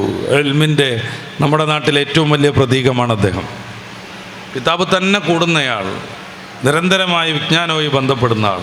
കൊടുത്തോളൂ, സ്ഥാനവും മാനവും ഒക്കെ കൊടുത്തോളൂ. പക്ഷേ അദ്ദേഹത്തെക്കാൾ സമൂഹത്തെ സേവിക്കുന്ന കുറേ ആളുകളുണ്ട് നമ്മുടെ പരിസരത്തിൽ.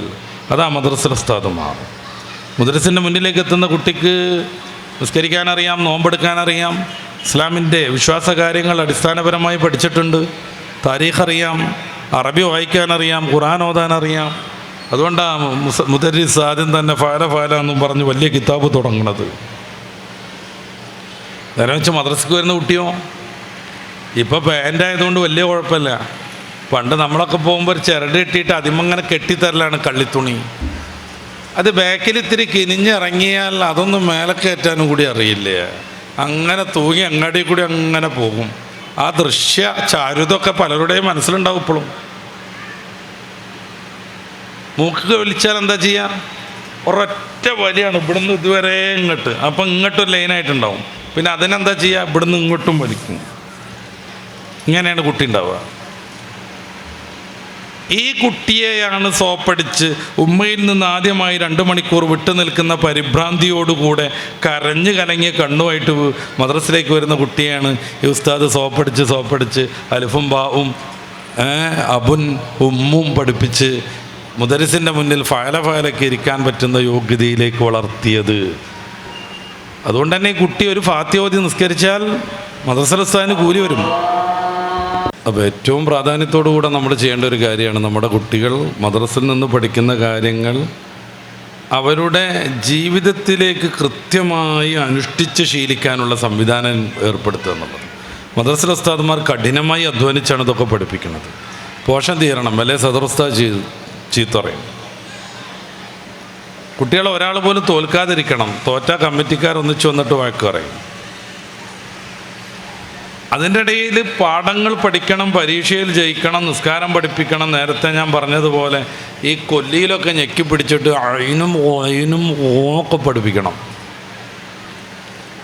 എങ്ങാനും ചെറിയൊരു വഴക്ക് പറഞ്ഞാൽ കുട്ടിമ്മാനോട് അറിയും, ഉമ്മ ഗൾഫിക്ക് മെസ്സേജ് ഇടും, വാപ്പ കൂട്ടുകാരുടെ ഗ്രൂപ്പൊക്കെ ഇടും.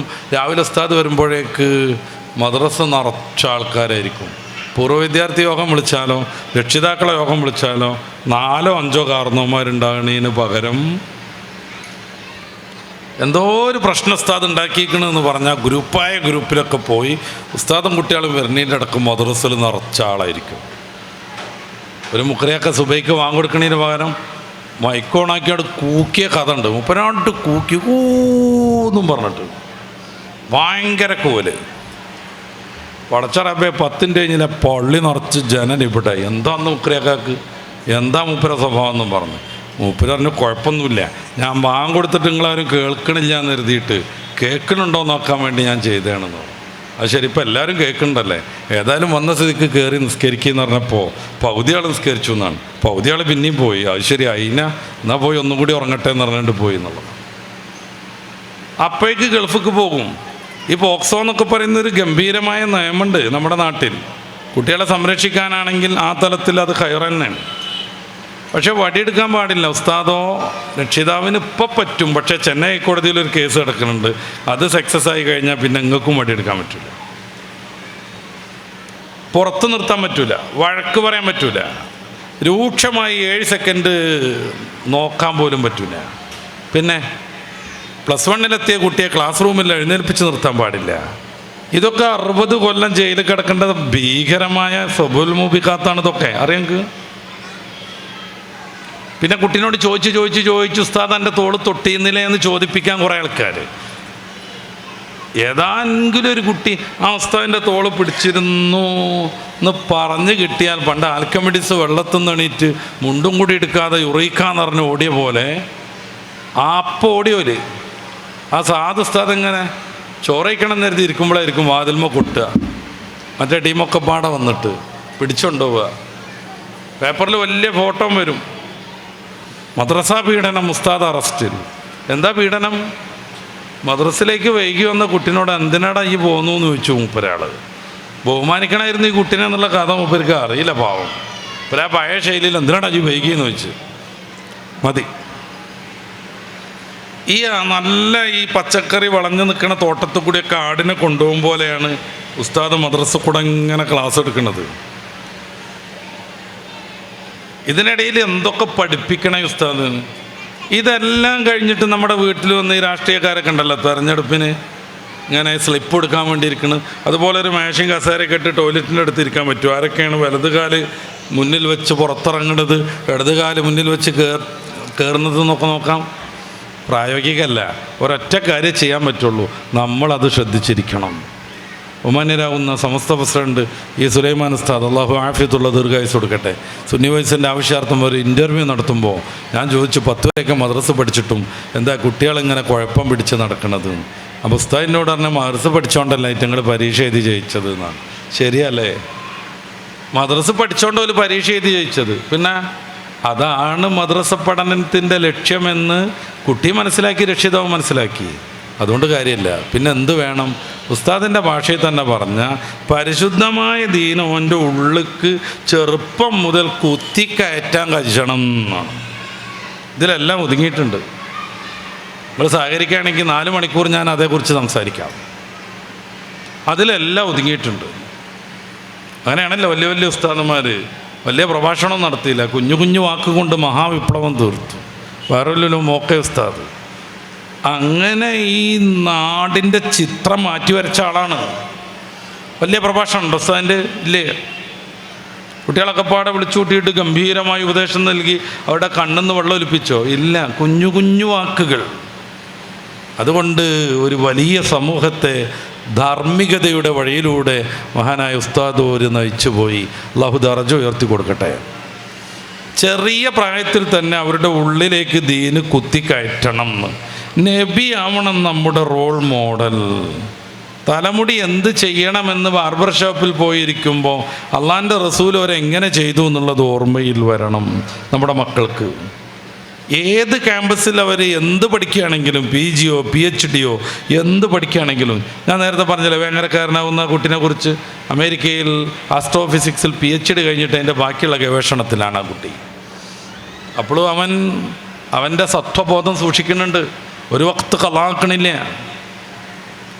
അവൻ വല്ല അവിടുത്തെ ആവശ്യാർത്ഥം യൂണിഫോം മാറ്റേണ്ടി വരുമ്പോൾ യൂണിഫോം ഇടും എന്നതല്ലാതെ ബാക്കി ടൈമിലൊക്കെ നല്ല മലബാരിയൻ മൂലിയരുട്ടിൻ്റെ വേഷം ധരിച്ച് നടക്കുന്നുണ്ട്.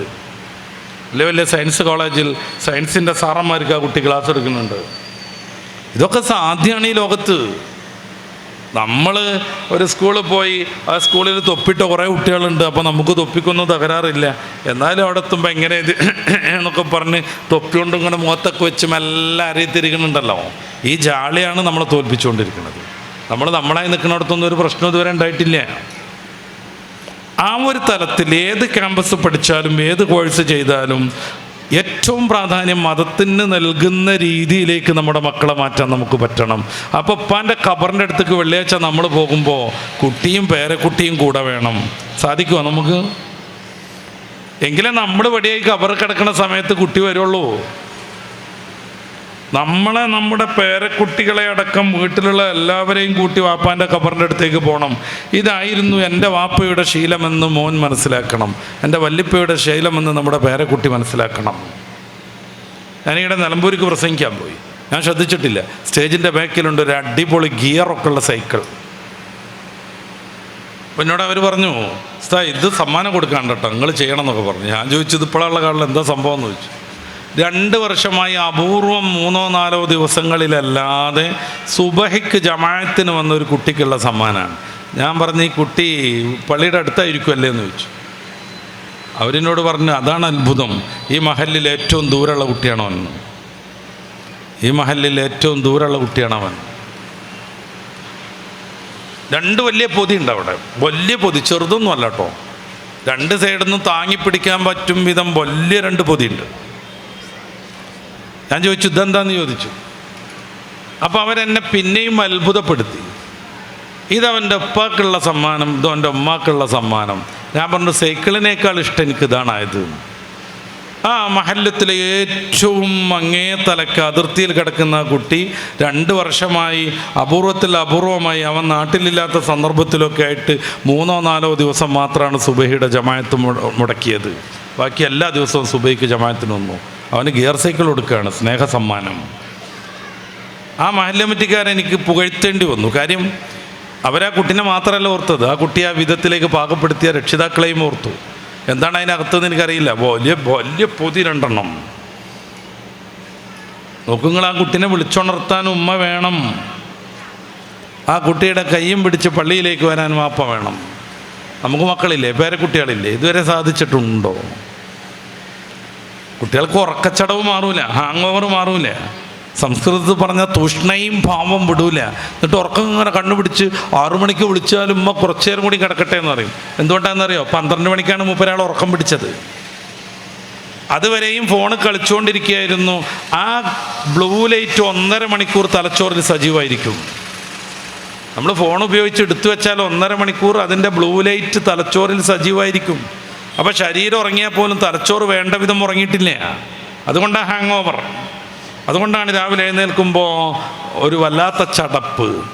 നേരെ മറിച്ച് കാര്യബോധമുള്ള രക്ഷിതാവാണെങ്കിൽ എല്ലാ പരിപാടിയും കഴിഞ്ഞാൽ നമ്മുടെ ഷാഫി ഫീഖൊക്കെ അനുസരിച്ച് വർത്തമാനം പറയാൻ പോലും പറ്റൂല. ഇഷ കഴിഞ്ഞാൽ അപൂർവം 2-3 സന്ദർഭങ്ങളിലാണ് ഇഷയ്ക്ക് ശേഷം വർത്തമാനം പറയാൻ പറ്റുക. ഒന്ന് ഈ പുതു മണവാളനും മണവാട്ടിക്കുമൊക്കെ അവരേഷാൻ്റെ ശേഷം വർത്താനൊക്കെ പറയേണ്ടി വരും. അതാണല്ലോ ജീവിതം. ഇത് 2 വാഴത്തിന് കാളം കിട്ടിയ മാതിരി അങ്ങോട്ടും ഇങ്ങോട്ടും തിരിഞ്ഞു കിടന്നാൽ മതിയോ? അപ്പോൾ ഇത്തിരി വർത്താനമൊക്കെ പറയേണ്ടി വരും. വിരുന്നുകാർ വന്നാൽ വർത്താനം പറയാം, കടകടാന്ന് പറയല്ല കേട്ടോ, ആവശ്യത്തിന് വർത്താനം പറയാം. ഒരു സാധു മനുഷ്യൻ വിരുന്നെന്നാണ്, നമ്മൾ മിണ്ടാകൊണ്ട് അങ്ങനെ ഇരുന്ന അവൻ്റെ മനസ്സെന്തായിരിക്കും? ഇപ്പോൾ വിളിച്ചാൽ ഒരു ഓട്ടോറിക്ഷ കിട്ടുമെന്നിങ്ങനെ ആലോചിക്കും. അപ്പോൾ നമുക്കതിൽ നിരസല്ല, സന്തോഷമാണ്. അതിഥി ദേവോ ഭവ എന്നൊക്കെയല്ലേ നമ്മുടെ ഇന്ത്യൻ ഫിലോസഫി. ഇസ്ലാം അതിലേറെ അതിഥിനെ മാനിച്ചിട്ടുണ്ട്. അപ്പോൾ അതിഥിയോട് എന്ത് ചെയ്യുക? അതിഥിയെ ഉണ്ടെങ്കിൽ നമുക്ക് വർത്താനം പറയാം. പിന്നെ പഠനാവശ്യാർത്ഥമൊക്കെ ആരോടെങ്കിലുമൊക്കെ ചോദിക്കുക. ഇങ്ങനെ അപൂർവം സന്ദർഭങ്ങളിലല്ലാതെ യശസ്കാരം കഴിഞ്ഞാൽ വർത്താനം പറയാനേ പറ്റൂല. വേഗം കിടന്നുറങ്ങണം. അത് ഏത് വൈദ്യശാസ്ത്രപ്രകാരവും ഏറ്റവും നല്ല ആരോഗ്യശീലമാണ് വേഗം കടന്നുറങ്ങുക എന്നുള്ളത്.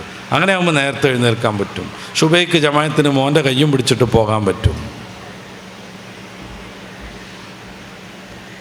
ഇതാണ് ഉസ്താദ് പറയുന്നത്. ചെറുപ്പത്തിൽ തന്നെ, ചെറിയ കുട്ടികളാവുമ്പോൾ തന്നെ അവരുടെ ഉള്ളിലേക്ക് ഇത് കുത്തിക്കയറ്റാൻ കഴിയണമെന്ന് ഇസ്ലാം. അപ്പോഴേ നമ്മുടെ മദ്രസ വിജയിക്കുള്ളൂ. അതിനു വേണ്ടിയാവണം നമ്മുടെ പ്രയത്നങ്ങളെന്ന് ഓർമ്മപ്പെടുത്തി അടുത്ത കാര്യം കൂടി പറഞ്ഞ് ഞാൻ അവസാനിപ്പിക്കാം. കുട്ടിക്ക് മദ്രസയിൽ പഠിച്ച കാര്യങ്ങളൊക്കെ പ്രയോഗിക്കാൻ പറ്റും വിധം നമ്മുടെ വീടിൻ്റെ പശ്ചാത്തലം മാറണം. കള്ളം പറയണ ഉമ്മയാണെങ്കിൽ കുട്ടി കളവ് പറയാൻ പാടില്ല മദ്രസന്ന് പഠിച്ചിട്ട് എന്താ കാര്യം? കള്ളം പറയണ ഉമ്മയാണെങ്കിൽ വാപ്പ ഫോൺ വിളിക്കണം, ഉമ്മാക്കൊരു കോള് വരാനുണ്ട് ഫ്രണ്ട്സിൻ്റെ. ഇപ്പോൾ വാപ്പ ഫോൺ വിളിച്ചാൽ അത് മുടങ്ങിപ്പോവും. അപ്പോൾ കുട്ടീൻ്റെ കയ്യിൽ ഫോൺ എടുത്തിട്ട് ഉമ്മ പറയാണ് അറ്റൻഡ് ചെയ്യേ, എന്നിട്ട് ഉമ്മ കുളിക്കുകയാണെന്ന് പറഞ്ഞേക്കെന്ന് പറയണം. കളവ് പറയരുത് എന്ന് മദ്രസയിൽ നിന്ന് പഠിച്ച കുട്ടി വല്ലാത്തൊരു സംഘർഷത്തിലാവുകയാണ്. ഉമ്മയാണ് പറയണത് കളവ് പറഞ്ഞേക്കെന്ന്. ഈ കുട്ടി പിന്നെ കള്ളം പറയണേൽ മദ്രസയിലെ ഉസ്താദിനെ നക്കാൻ കൊടുത്തിട്ട് എന്താ കാര്യം ചോദിച്ചിട്ട് വല്ല കാര്യമുണ്ടോ? വല്ല കാര്യമുണ്ടോ? ആലോചിച്ച് നോക്ക്. ഈ ടി വിയുടെയും സിനിമയുടെയൊക്കെ മതവശം നമുക്ക് തൽക്കാലം മാറ്റി വെക്കാം. ഭൗതികമായി ആലോചിക്കൂ. കേരളത്തിലെ ഏറ്റവും പ്രസിദ്ധമായ സൈക്കാട്രിസ്റ്റാണ് ഡോക്ടർ മാത്യു വല്ലൂർ. അദ്ദേഹത്തിൻ്റെ എങ്ങനെ പഠിക്കണം പരീക്ഷ എഴുതണം എന്ന് പറഞ്ഞൊരു പുസ്തകമുണ്ട്. നമ്മുടെ മക്കളൊക്കെ അത് വായിച്ചിരിക്കണം എന്ന് എനിക്കൊരു താല്പര്യമുണ്ട്. ആ പുസ്തകത്തിൽ അദ്ദേഹം പറയണത് എന്താ? ടി വി ഉള്ള വീട്ടിലെ കുട്ടികളും ഇല്ലാത്ത വീട്ടിലെ കുട്ടികളും തമ്മിൽ പഠനരംഗത്ത് വലിയ മാറ്റവും വ്യത്യാസവും ഉണ്ടാവുന്നതാണ്. പേരോടുസ്താദോ പൊൻപ്രസ്താദോ എഴുതിയ പുസ്തകമല്ല. അത് എഴുതിയിട്ട് വായിക്കാതിരിക്കണ്ട. അവരെ പുസ്തകം വായിക്കാൻ കൊള്ളൂലെന്ന് എഴുതിയിട്ടല്ല, അത് നമുക്കറിയാലോ എന്ന് എഴുതിയിട്ടാണ്. ഗൾഫിലൊക്കെ അങ്ങനല്ലേ? പേരോടുസ്താദിൻ്റെ ഇഷ്ടം പോലെ വയതുണ്ടാവും യൂട്യൂബിൽ. പല ഉസ്താദുമാരുടെയും നല്ല വിജ്ഞാനം നിറഞ്ഞ ഖുർആൻ ക്ലാസ്സുകളൊക്കെ ഉണ്ടാവും.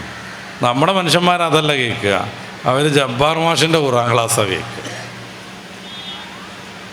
പഴയ മാതിരിയൊന്നുമല്ല, 18 മണിക്കൂറൊന്നുമല്ലല്ലോ ജോലി. 8 മണിക്കൂർ വൈറ്റ് കോളർ ജോലികളാണ് പുതിയ ഗൾഫുകാർക്കൊക്കെ. നല്ലതാണ്. നമ്മളൊരു 18 മണിക്കൂർ സൂപ്പർ മാർക്കറ്റിൽ നിന്ന് തിരിയണം എന്നൊന്നും നമുക്ക് വാശിയൊന്നുമില്ല. പക്ഷെ 8 മണിക്കൂർ ജോലി കഴിഞ്ഞാൽ പിന്നെയുള്ള 10-16 മണിക്കൂറുണ്ട്. എന്താ ചെയ്യുക? ഒരു 8 മണിക്കൂർ ഉറങ്ങാതിരിക്കുമല്ലേ? പിന്നീട് ഏകദേശം 6 മണിക്കൂർ. ഇതെന്താ ചെയ്യുക? 1 മണിക്കൂർ ഭാര്യയ്ക്ക് ഫോൺ വിളിക്കുക. പിന്നെ എന്തൊക്കെ എന്നിട്ടോ ഇല്ല. അപ്പം എന്താ ദിവസം ഫോൺ വിളിക്കണോടത്ത് പറയാനുള്ളത്? എന്നിട്ടോ നമ്മുടെ കുട്ടി മുറ്റത്തേക്ക് ഇറങ്ങി, എന്നിട്ടോ കുറച്ച് കഴിഞ്ഞപ്പോൾ കയറി, അല്ലാതെ അവിടെ തന്നെ നിൽക്കും. അപ്പം നമ്മുടെ കോഴി മുട്ടിട്ട് തല്ലേ. ഇതാണിപ്പോൾ ഈ പറയാനുള്ളത്. ഇതന്നെ എല്ലാ ദിവസവും ആവർത്തിക്കാനുള്ളത്. ഞാൻ നിരുത്സാഹപ്പെടുത്തുന്നുണ്ട് തോന്നുന്നുണ്ടോ? തോന്നണമെങ്കിൽ തോന്നണം. കാര്യം എന്താ പറയുക, 12 മണിക്കാണ് അവിടുന്ന് ഫോൺ വിളിക്കുക. ഇവിടെ 2:30 ആയിട്ടുണ്ടാവും രാത്രി. എന്നിട്ട് ഫോണിലിങ്ങനെ വർത്താനം പറഞ്ഞ് ഹാങ് ഓവർ കാരണം 1 മണിക്കൂർ ഉറങ്ങാനും പറ്റില്ല. പിറ്റേ ദിവസം എന്നാൽ സജീവമായിട്ട് ഉറങ്ങാൻ പറ്റുമോ? നമ്മുടെ നാട്ടിലൊക്കെ ഉള്ള സംവിധാനം ഭർത്താവിൻ്റെ ഉമ്മയും ഉപ്പയൊക്കെ ഉള്ളിടത്ത് താമസിക്കലല്ലേ. അവരൊക്കെ ഉണ്ടാകുമ്പോൾ രാവിലെ പെണ്ണിന് ഇന്നലെ ഫോൺ വിളിയായിരുന്നു എന്ന് പറഞ്ഞ് കിടന്നുറങ്ങാൻ പറ്റില്ല. അവർ കണ്ണും തിരുമ്മി അങ്ങനെ ഉറങ്ങാതിരിക്കും, ജോലിയൊക്കെ ചെയ്യും. ഇത് സ്ഥിരമായിട്ട് നടത്തുമ്പോൾ വരുന്ന സംഭവം എന്താ അറിയുക? എനിമിയ, രക്തക്കുറവ്. ഒന്ന് കൊണ്ടുപോയിട്ട് ലാബ് കൊണ്ടുപോയി പരിശോധിക്കുക. നമ്മുടെ ഈ പൊണ്ടാട്ടികളൊക്കെ 8-9 കാണും ഹീമോഗ്ലോബിൻ. അത് കാരണമാണ് സന്ധികളിൽ വേദന, അത് കാരണമാണ് മുടി കൊഴിച്ചിൽ, അത് കാരണമാണ് കണ്ണ് കുഴി പോണത്, ചുറ്റുഭാഗത്തും കറുപ്പ് വരും, അത് കാരണമാണ് വിഷാദം ഇങ്ങനെ അന്തം മുട്ടിരിക്കുന്നത്, അത് കാരണമാണ് ഉറക്കം തൂങ്ങിക്കൊണ്ടിരിക്കുന്നത്. ചിരവം അങ്ങനെ ചുരണ്ടണൊക്കെ ഉണ്ടെങ്കിലേ ഇങ്ങനാവും. അതുകൊണ്ടാണ്. അപ്പം അതിൻ്റെ ആരോഗ്യ കാര്യങ്ങൾ നോക്കുകയാണെങ്കിൽ തീർച്ചയായിട്ടും സമയം നിശ്ചയിച്ച് ആവശ്യങ്ങളുടെ പരിധിയിൽ അത് നിർത്തണം എന്ന് ഞാൻ ഓർമ്മപ്പെടുത്തുക. ഇനി എന്തെങ്കിലും ചെയ്തോളൂ. 1 മണിക്കൂർ ഫോൺ വിളിക്കുക, ബാക്കി 5 മണിക്കൂറോ? 1 മണിക്കൂർ അലക്കാനും കുളിക്കാനും ബാത്റൂം സൗകര്യത്തിനും പിന്നെ ഭക്ഷണം കഴിക്കാനൊക്കെ ഉപയോഗിക്കുക. പിന്നെ നാലോ പറഞ്ഞ ഇത് ചിലവാക്കണ്ടേ? അപ്പോഴാണ് യൂട്യൂബ് വരൽ, അപ്പോഴാണ് ഫേസ്ബുക്ക് വരൽ, തോണ്ടി പോകൽ. നമ്മുടെ നാട്ടിലൊക്കെയാണെങ്കിൽ 1.5 GB കഴിഞ്ഞാൽ വട്ടം ചുറ്റൽ തുടങ്ങും. അവിടെ പരിപാടി ഇല്ലല്ലോ, ഒക്കെ വൈഫൈ അല്ലേ, എത്രയും കാണാം. എന്നിട്ട് ഗൾഫിൽ നിന്ന് ഫോൺ വരും. എൻ്റെ അനുജണ്ടായിരുന്നു ഇവിടെ, ഓനിപ്പോൾ അല്ല എന്നാണ് പറയണത്. ഓനിപ്പോൾ പറയണത് നിസ്കാരം വേണ്ടെന്നാണ് പറയണത്. ഒരു സാധു മനുഷ്യൻ ഗൾഫിൽ നിന്ന് വിളിക്കുകയാണ്, എല്ലാ ചിലവും ഞാൻ എടുത്തോളൂ, ഒരാഴ്ചക്ക് നിങ്ങളൊന്ന് വരുമോ എന്ന് ചോദിച്ചിട്ട്. വിമാനം കാണാൻ പൂതിയുള്ള ടൈപ്പൊക്കെ ആണെങ്കിൽ ആ സമയത്തൊക്കെ ആണെങ്കിൽ ഞാൻ എപ്പോഴും റെഡി, എപ്പോഴാണ് കയറേണ്ടത് ചോദിക്കായിരുന്നു. ഇപ്പം ഈ നേരം വെളുക്കോളം കണ്ണും ചോപ്പിച്ച് അങ്ങനെയാണല്ലോ ആ യാത്രയുടെ പേരെന്നെ അല്ലേ? റെഡ് ഐ എന്നാണ് ആ യാത്രൻ്റെ പേരെന്നെ. കണ്ണക്കടി ചോത്ത് മറിഞ്ഞ്. അതുകൊണ്ട് മാത്രമല്ല, എന്താ കാര്യം എന്ന് വെച്ചപ്പോൾ 2 മക്കൾ എൻ്റെ ഇവിടെ വന്നിട്ട് MDMA ശീലയിക്കണ്. നിങ്ങളൊന്ന് വന്നിട്ട് അവരൊന്ന് ശരിയാക്കി തരണം. ഫോമിലി കണ്ടാൽ തോന്നും നമ്മൾ വലിയ കുണ്ടൂർ ഉസ്താദൊക്കെയാണ്, പോയിട്ട് ഇനി വാണ്ടടാന്ന് പറഞ്ഞാൽ തീരുന്നു. അതല്ലെങ്കിൽ ഞാൻ വല്ല മാൻഡ്രേക്കൊക്കെയാണ്, ഒരു മാജിക് സ്റ്റിക്കൊക്കെ ആയിട്ട് പോയിട്ട്. അതൊക്കെ മക്കളെ കഥയിലേ നടക്കുള്ളൂ. കഥയിൽ പലതും സംഭവിക്കും. മായാവി ഒരു മന്ത്രം ചൊല്ലി പൂച്ചക്കുഞ്ഞും പുലിയായി, അതൊക്കെ കഥയിലുണ്ടാവും. യഥാർത്ഥ ജീവിതത്തിൽ നടക്കുമോ? MDMAയുടെ അഡിക്റ്റായൊരു കുട്ടി 4 വർഷത്തിനിടക്ക് മരിച്ചിരിക്കും. 4 മുതൽ 7 വർഷം. അതിനിടക്ക് ഭ്രാന്തനായിട്ടുണ്ടാവും. അതിലേറെ കൗതുകം എന്താണെന്നറിയോ, ഞാൻ വന്നത് ഓലോട് ഇത് പറയാനാന്ന് അറിയാൻ പാടില്ല. പിന്നെ എനിക്കറിയില്ല. നമ്മൾ കയറി വന്നാൽ അതിനാന്ന് പറയാൻ പറ്റില്ല. പിന്നെ അങ്ങനെ മനസ്സിലായില്ലേ? ഞാൻ പറഞ്ഞു ഞാൻ വന്നിട്ട് കാര്യമില്ല, നിങ്ങളൊരു ക്ലിനിക്കൽ സൈക്കാട്രിസ്റ്റിനെ കൊണ്ടുപോയിട്ടും കാര്യമില്ല. അയാൾ കുറേ പറഞ്ഞു നോക്കി. ഞാൻ പറഞ്ഞു വെറുതെ എന്തിനാ പൈസ ചിലവാക്കണം, ഒരു കാര്യമില്ല. ടിക്കറ്റ് വേണ്ടേ, താമസിക്കാൻ സൗകര്യം വേണ്ടേ, ഭക്ഷണം വേണ്ടേ, ഒരു കാര്യമില്ല എന്ന് പറഞ്ഞു. ഒരു 15 ദിവസം കഴിഞ്ഞിട്ട് ഷാളിനെ വിളിച്ചു, മൂത്ത ആളെ CID പിടിച്ചു. ഓഞ്ഞ് പുറം കാണുമെന്ന് എനിക്കറിയില്ല, നിങ്ങൾ വരായിട്ടല്ലേ എന്നൊക്കെ ചോദിച്ചിട്ട്. അള്ളാഹുവേ രക്ഷപ്പെടുത്തി കൊടുക്കട്ടെ, ഞാൻ വരാത്തോണ്ടല്ലോ കേട്ടോ എന്ന് ഞാൻ പറഞ്ഞു. ഇതെങ്ങനെ സംഭവിക്കണത്? സുരക്ഷിതല്ലേ എന്ന് എഴുതിയിട്ടാണ് കൊണ്ടുപോകണത്. ഇപ്പോൾ ഈ ലെസ്ബിയൻ എന്ന് പറയുന്ന ഒരു വൃത്തികേടുണ്ട്. പെൺകുട്ടികൾ പരസ്പരം ദമ്പതികളായിട്ട് ജീവിക്കുന്ന ഒരു രീതി. അതിൻ്റെ ഇന്ത്യയിലെ തന്നെ ഐക്കണായിട്ട് പരിചയപ്പെടുത്തുന്ന 2 മുസ്ലിം പെൺകുട്ടികളുണ്ട്. അവർ മാതാപിതാക്കൾ തടഞ്ഞു വെച്ചു എന്ന് പറഞ്ഞ് ഹേബിയസ് കോർപ്പസ് ഹർജിയായിട്ട് പോണതിൻ്റെ മുന്നേ അതിൽ കുറച്ച് ചൊടി കോടുന്ന ഒരു പെൺകുട്ടിയുണ്ട്. അവൾ പറഞ്ഞത് എന്താണെന്നറിയാമോ? ഞാൻ എൻ്റെ ഡാഷിനെ കണ്ടത് അവസാനമായി കഅബയുടെ അടുത്ത് ഹറമിൻ്റെ മുറ്റത്തുനിന്ന് വെച്ചിട്ടായിരുന്നു എന്നാണ്. എന്താല്ലേ, ഹറമിൻ്റെ മുറ്റത്തുനിന്ന് വെച്ചിട്ടാണ് ആദ്യമായിട്ട് കണ്ടത്. +1 ഓൾ എൻ്റെ ക്ലാസ്സിലേക്ക് കയറി വന്നപ്പോൾ അവളുടെ ലിപ്റ്റ് കണ്ടിട്ട് ഞാൻ ക്രഷായി എന്നാണ്. കുട്ടികൾക്കൊക്കെ മനസ്സിലായിട്ടുണ്ട്, അവർ മനസ്സിലായാൽ മതി. വലിയൊരു മനസ്സിലാകാത്തതുകൊണ്ട് എന്തേ പറഞ്ഞു എന്ന് വിചാരിക്കാൻ നിൽക്കണ്ട. ഇങ്ങനെ ഓരോന്ന് കാണുമ്പോഴത്തേന് ക്രഷാവണതല്ല ജീവിതം, എന്നിട്ട് അടിച്ചുകൊണ്ട് കൊണ്ടുവരുന്നതല്ല ജീവിതം. അന്തം വിട്ട് ദീനുമായിട്ടൊരു ബന്ധമല്ലാതെ എങ്ങനെയെങ്കിലും എരിഞ്ഞു തീരുന്നതല്ല ജീവിതം എന്ന് പാടി നടക്കണില്ല. ജീവിതം ഒന്നേ ഉള്ളൂ എൻ്റെ പൊന്നു മോളെ എന്ന്. എന്നിട്ട് കുതിര കളിക്കണം എന്നല്ല, ആഹാരത്തിന് വേണ്ടിയിട്ട് ചിലവഴിക്കണം എന്നാണ് അതിൻ്റെ ബാക്കി നമ്മൾ പാടേണ്ടത്. അത് പാടാത്ത കാലം നമ്മൾ തോറ്റുകൊണ്ടിരിക്കും. ഞാൻ അഡ്രസ്സ് ചെയ്യാൻ ശ്രമിക്കുന്നത് എൻ്റെ പ്രിയപ്പെട്ട ചെറുപ്പക്കാരെ, വിദ്യാർത്ഥികളെയും വിദ്യാർത്ഥിനികളെയുമാണ്. നമ്മുടെ ജീവിതത്തിന് ഉദാത്തമായൊരു ലക്ഷ്യമുണ്ട്. അതിൽ നിന്ന് മാറി സഞ്ചരിക്കുമ്പോൾ തീർച്ചയായും നമ്മൾ തോറ്റു. അപ്പോൾ ആ കുട്ടികളൊക്കെ ഒപ്പം വാപ്പയും ഉമ്മയൊക്കെ കൊണ്ടുപോയത് എന്തിനാണ്? നമ്മുടെ കേരളത്തിൽ നിന്ന് പഴക്കരുത് കരുതിയിട്ടല്ലേ. പക്ഷെ അവിടെ നിന്നാണ് അവർ ആദ്യമായിട്ട് പഴക്കണത്. ലാസ്റ്റ് അവർ കാണുന്നത് ഹറമിൻ്റെ മുറ്റത്തുനിന്നുമാണ്. ഞാൻ നമ്മൾ പറയണ്ടു, ഇതാണ് കാലം എന്ന് മനസ്സിലാക്കുക. അതുകൊണ്ടാണ് 2ാമത്തെ പോയിന്റ് കുറച്ചുകൂടെ പ്രാധാന്യത്തിൽ നമ്മൾ എടുക്കണമെന്ന് ഞാൻ സൂചിപ്പിക്കുന്നത്. അഥവാ മദ്രസിൽ പഠിച്ച കാര്യങ്ങൾ കുട്ടികൾ പ്രയോഗിച്ച് ശീലിക്കാൻ മാതൃകകളായിട്ട് നമ്മൾ മാറണം. അപ്പോൾ വാപ്പ ടോയ്ലറ്റിൽ പോണ തലമറച്ചിട്ടാവേണ്ടി വരും, വാപ്പ കക്കൂസ് പോകുമ്പോൾ ചെരുപ്പിടേണ്ടി വരും, വാപ്പ അവർത്ത് മറച്ചാവണം വീട്ടിലൂടെ നടക്കേണ്ടത്. അതിലൊന്നൊരു ഉസുറും പുളിയില്ലല്ലോ. വീട്ടിലെത്തിയിട്ട് ടൗസർ ഇട്ട് നടക്കുക ബാപ്പിയും മക്കളൊക്കെ. ഈ എത്തൊക്കെ ഓലത് ഗൾഫിലൊക്കെ പോകണമെത്ത് വല്ല റൂമിലേക്കൊക്കെ വല്ല ആവശ്യത്തിനും പോകേണ്ടി വന്നാൽ അവിടെ ഉണ്ടാവും ടൗസറാലികൾ ഇങ്ങനെ അങ്ങോട്ടും ഇങ്ങോട്ടും നടക്കുന്നത്. ഓല വിചാരം അങ്ങോട്ടും ഇങ്ങോട്ടും കാണാം റൂംമേറ്റ്സിന് എന്നാണ്. റൂംമേറ്റ്സ് ആകുമ്പോൾ അങ്ങനെയൊക്കെ പറ്റുന്ന അവരുടെ വിചാരം. അവരുടെ ജീവിതത്തിന് പരിമിതികളുണ്ട്, ജോലിയുടെ പ്രയാസങ്ങളുണ്ട്, എപ്പോഴും അലക്കാനുള്ള ബുദ്ധിമുട്ടൊക്കെ ഉണ്ട്. അതൊക്കെ മനസ്സിലാക്കിക്കൊണ്ട് തന്നെ പറയട്ടെ, ദീനിന് പ്രാധാന്യം നൽകാൻ കഴിയാത്ത ഏത് ജോലി നമുക്ക് ഹറാമാണ്. സുബഹിസ്കരിക്കാതെ രാത്രി ജോലി കഴിഞ്ഞ് കടന്നുറങ്ങുന്ന ഗൾഫിലെ കുറേ സഹോദരന്മാരുണ്ട്. ഞാൻ നേരത്തെ പറഞ്ഞല്ലോ, അവർക്ക് കൂടി വേണ്ടിയായിരിക്കും ഈ ഉടച്ചക്കറും കുന്തൊക്കെ അവിടെ വെച്ചത്. അവർ കേൾക്കാൻ വേണ്ടി തന്നെ ഞാൻ പറയാം, അങ്ങനെ ജോലി ചെയ്യാൻ പറ്റൂ. സുബഹി ഖളായിക്കൊണ്ടേ ഇരിക്കുമെങ്കിൽ എത്ര ശമ്പളം കിട്ടുന്നുണ്ടെങ്കിൽ ആ ജോലി വലിച്ചെറിയണം, നിർബന്ധമാണ്. സുന്നത്തല്ല, നിർബന്ധമാണ്. അല്ലെ വിളിച്ചെടുത്താൻ ഒരാളെ ഏൽപ്പിക്കണം. അല്ലെ വലിയ ആ ഒരു ഉണ്ട ക്ലോക്ക് കൊടുത്തിട്ട് തലക്കും പുറത്ത് വെച്ചിട്ട് അലാറം അടിച്ച് എണീക്കണം. അതിനൊന്നും പറ്റൂലേ. എൻ്റെ റൂമിൽ വേറെ കാരണവരുണ്ട്, മൂപ്പര് 1 മണിക്കാണ് വരിക. അപ്പോൾ മൂപ്പർക്ക് ഉണരാൻ പറ്റൂല, അതുകൊണ്ട് അലാറം വെക്കാൻ പറ്റൂല. എങ്ങനെയൊക്കെയാണോ ആ ജോലി ഒഴിവാക്കിയിട്ട് ഇങ്ങോട്ട് പോരണം. കൈക്കോട്ടും കൊണ്ട് തെങ്ങ് തുറക്കാൻ വന്നാൽ 900 ഉറുപ്പ്യ കിട്ടും, 100 ഉറുപ്പ്യ ചിലവിനും കിട്ടും. ധാരാളമായിരിക്കും അത് ജീവിക്കാൻ. കാരണം ജീവിക്കാൻ വേണ്ടിയല്ല നമ്മുടെ ജീവിതം. മരിക്കുന്നതോടുകൂടെ മരണമില്ലാത്തൊരു ജീവിതം നമുക്ക് കിട്ടാൻ പോകുന്നുണ്ട്, അവിടെ വിജയിക്കണം. അതിന് നമ്മുടെ മക്കൾക്ക് മാതൃകകളാവാൻ നമ്മൾ മുന്നിൽ നിൽക്കണം. ഒരു ഡൗട്ടും അതിൽ വേണ്ട. അതിന് നമുക്ക് പറ്റണില്ലേ? നേരത്തെ പറഞ്ഞതുപോലെ ഉമ്മന്നെ നുണ ശീലിപ്പിക്കുകയാണോ? വാപ്പന്നെ പോയത്തം പറയാണോ? കടം കൊടുത്താൽ കടം വാങ്ങിയ ആൾ തിരിച്ചു വരാൻ വരുമ്പോൾ വാപ്പ ഒളിച്ചെന്നിട്ട് മക്കളോട് പറയാം വാപ്പോടെ ഇല്ല എന്ന് പറഞ്ഞോളാന്ന്. ആ കുട്ടി എത്ര നുണ അറിയണം? ആ പോയിട്ട് ഞങ്ങളെ വാപ്പോടെ ഇല്ല അറിയും. അപ്പോൾ ഇതല്ലടി എൻ്റെ വാപ്പാൻ്റെ ചെരുപ്പ് പറയുമ്പോൾ അത്യാവശ്യം കഥക്കുള്ള കുട്ടിയാണെങ്കിൽ പറയും ഇതിൻ്റെ വാപ്പ പണ്ടിട്ടിരുന്ന ചെരുപ്പാണല്ലോ, പുതിയ ചെരുപ്പാണല്ലോ ഒപ്പിടുന്നത്. അപ്പോൾ അയാൾ ചോദിക്കും ഇത് അന്നേരം പള്ളിക്ക് കണ്ടല്ലോ എൻ്റെ വാപ്പാൻ്റെ. ആ മറ്റേത് കാണാനായിട്ട് ഇത് ഇന്നലെ മാത്രം ഇട്ടോ ഇതായിരുന്നു. ഇനി പരമ്പര പോകുകയാണെന്നോണം എൻ്റെ പിടിച്ചു നിൽക്കാൻ കഴിയാതെ ചിലപ്പോൾ കുട്ടികൾ കരഞ്ഞു എന്ന് വരും. ഇത് പഠിപ്പിക്കണ വാപ്പ മാന്യമായി സമീപിച്ചൂടെ? പൈസ തരാനില്ലപ്പോ, നീ ഒന്ന് ക്ഷമിക്കുമെന്ന് പറഞ്ഞൂടെ? വേണമെങ്കിൽ SYSൻ്റെ മുസ്ലിം ജമാഅത്തിൻ്റെ ഒക്കെ പ്രസിഡന്റിനെ, മഹല്ലിലെ ഖാദിയെ, ഖത്തീബിനൊക്കെ ഒന്ന് ബന്ധപ്പെടിപ്പിച്ചൂടെ?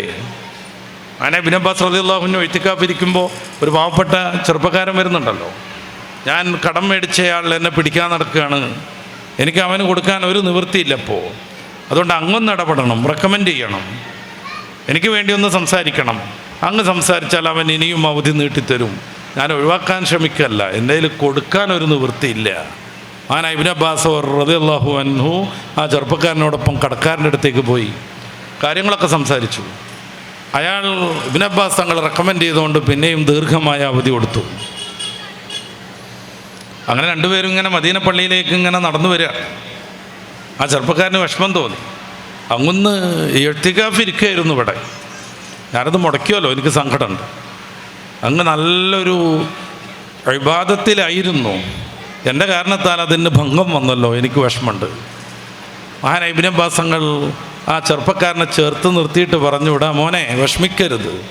ഈ ഖബറിൻ്റെ ഉടമസ്ഥൻ പുണ്യപ്പൂവായ മുത്ത് റസൂൽ സ്വല്ലല്ലാഹു അലൈഹി വസല്ലം പറയുന്നത് ഞാൻ എൻ്റെ ചെവി കൊണ്ട് നേരിട്ട് കേട്ടിട്ടുണ്ട്. ഒരു മനുഷ്യൻ്റെ വിഷമം തീർക്കാൻ ഒരാൾ ഇടപെട്ടാൽ അവൻ്റെയും നരകത്തിൻ്റെയും ഇടയിൽ ദീർഘമായ 3 കടങ്ങുകൾ രൂപപ്പെടും. അത് ഭേദിച്ച് നരകത്ത് പോവുക എന്നുള്ളത് സാധ്യമല്ല. എന്നുവെച്ചാൽ അവൻ നരകത്ത് പോവില്ല എന്ന്. ഈ ഖബറിൻ്റെ ഉടമസ്ഥൻ അത് പറയുന്നത് ഞാൻ എൻ്റെ ചെവികൾ കൊണ്ട് നേരിട്ട് ശ്രവിച്ചിട്ടുണ്ട്. അവൻ്റെ എഴുത്തിക്കാപ്പ് മുടങ്ങി എന്നുള്ളത് കാര്യമാണ്. പക്ഷേ നീയാവുന്നൊരു സാധു മനുഷ്യൻ്റെ ഒരു വിഷമം തീർക്കാൻ വേണ്ടി ഇടപെടുക മൂലം എനിക്ക് ഇത്ര നരകത്തിൽ നിന്നുള്ള സുരക്ഷിതത്വമാണ് ലഭിച്ചത് എന്ന് നമുക്ക് മാതൃകാവണ്ടേ? എനിക്കൊരാളോട് ഇങ്ങനെ പറയാണ്ട്, നിങ്ങളൊന്ന് വരും ഖത്തീബിനോട് പറയുമ്പോൾ ഖത്തീബ് ഉസ്താദ് എനിക്കിപ്പോൾ നാട്ടിൽ പോകാൻ ഒരുങ്ങിയിരുന്നു, ഇപ്പോൾ പറ്റൂല എന്ന് പറയാൻ പറ്റുമോ?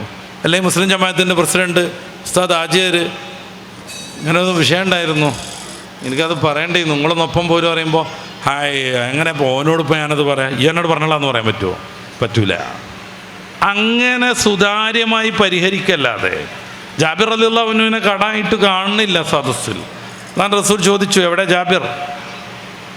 അനുഭാവന വിവരം കിട്ടി. 10 പതിങ്ങും റസൂലിൻ്റെ മുന്നിൽ വന്നു. എന്തേ ഇപ്പോൾ ക്ലാസ്സിലൊന്നും കാണാത്തു, ജമാഅത്തിനൊന്നും വരാത്തു എന്ന് ചോദിച്ചു.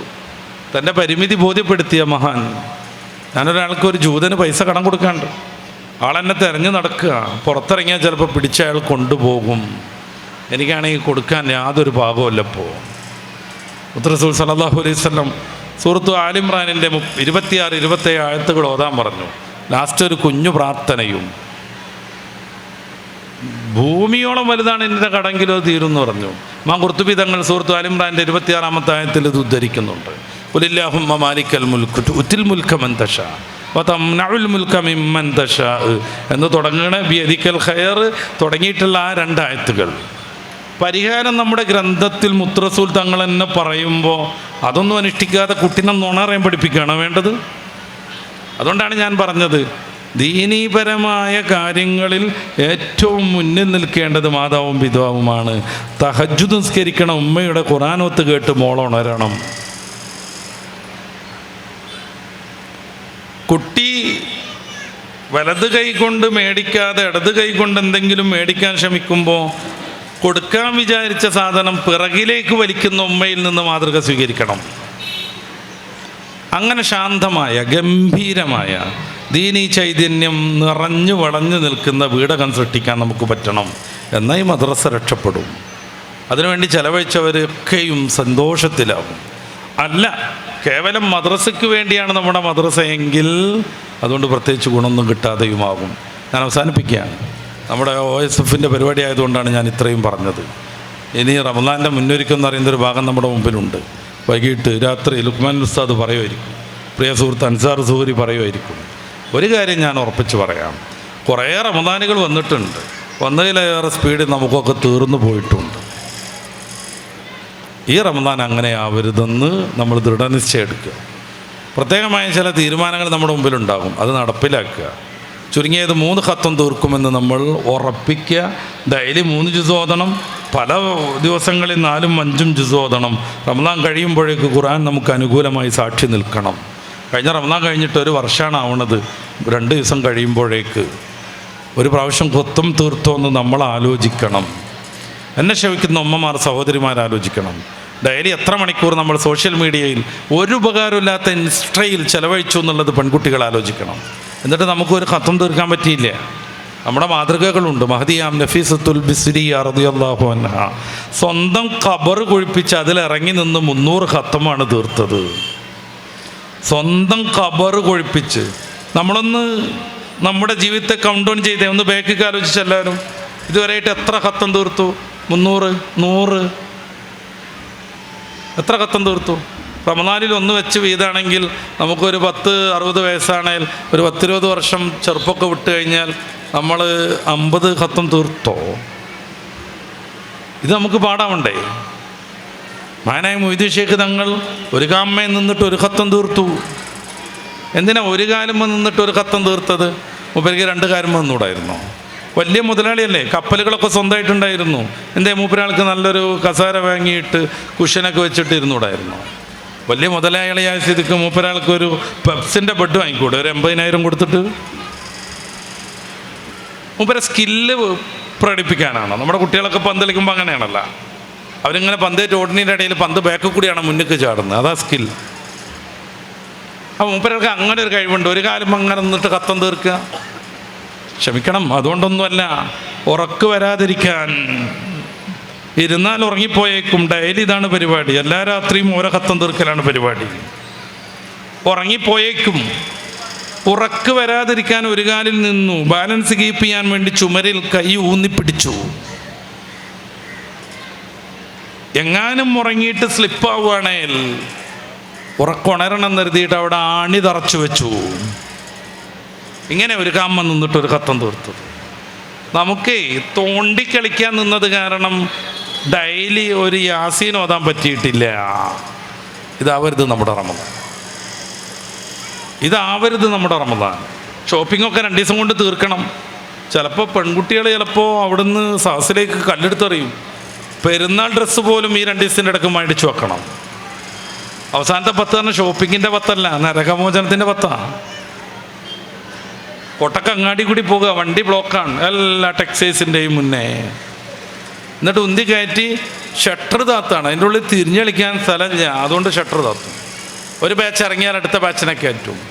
അവിടെ തുറന്ന് എഴുതി വെച്ചിട്ടുണ്ടാവും നോമ്പ് തുറക്ക് സൗകര്യമുണ്ട്. ഖുർആൻ ഓതാനോ, ജമാഅത്ത് പങ്കെടുക്കാനോ, നിസ്കരിക്കാനോ, അതിപ്പോൾ വീട്ടിൽ പോയിട്ട് മതിയല്ലോ അല്ലേ? ഇതാവരുത് റമദാൻ. ഷോപ്പിംഗ് വരെ ഇപ്പോൾ തീർക്കണമെന്ന്. അപ്പോൾ വലിയ മോഡലൊന്നും ഉണ്ടാവില്ല.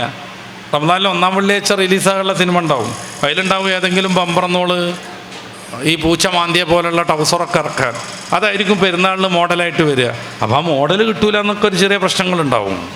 അവർത്ത് മറക്കലാണ് പ്രധാനം, മോഡൽ വെക്കലല്ല.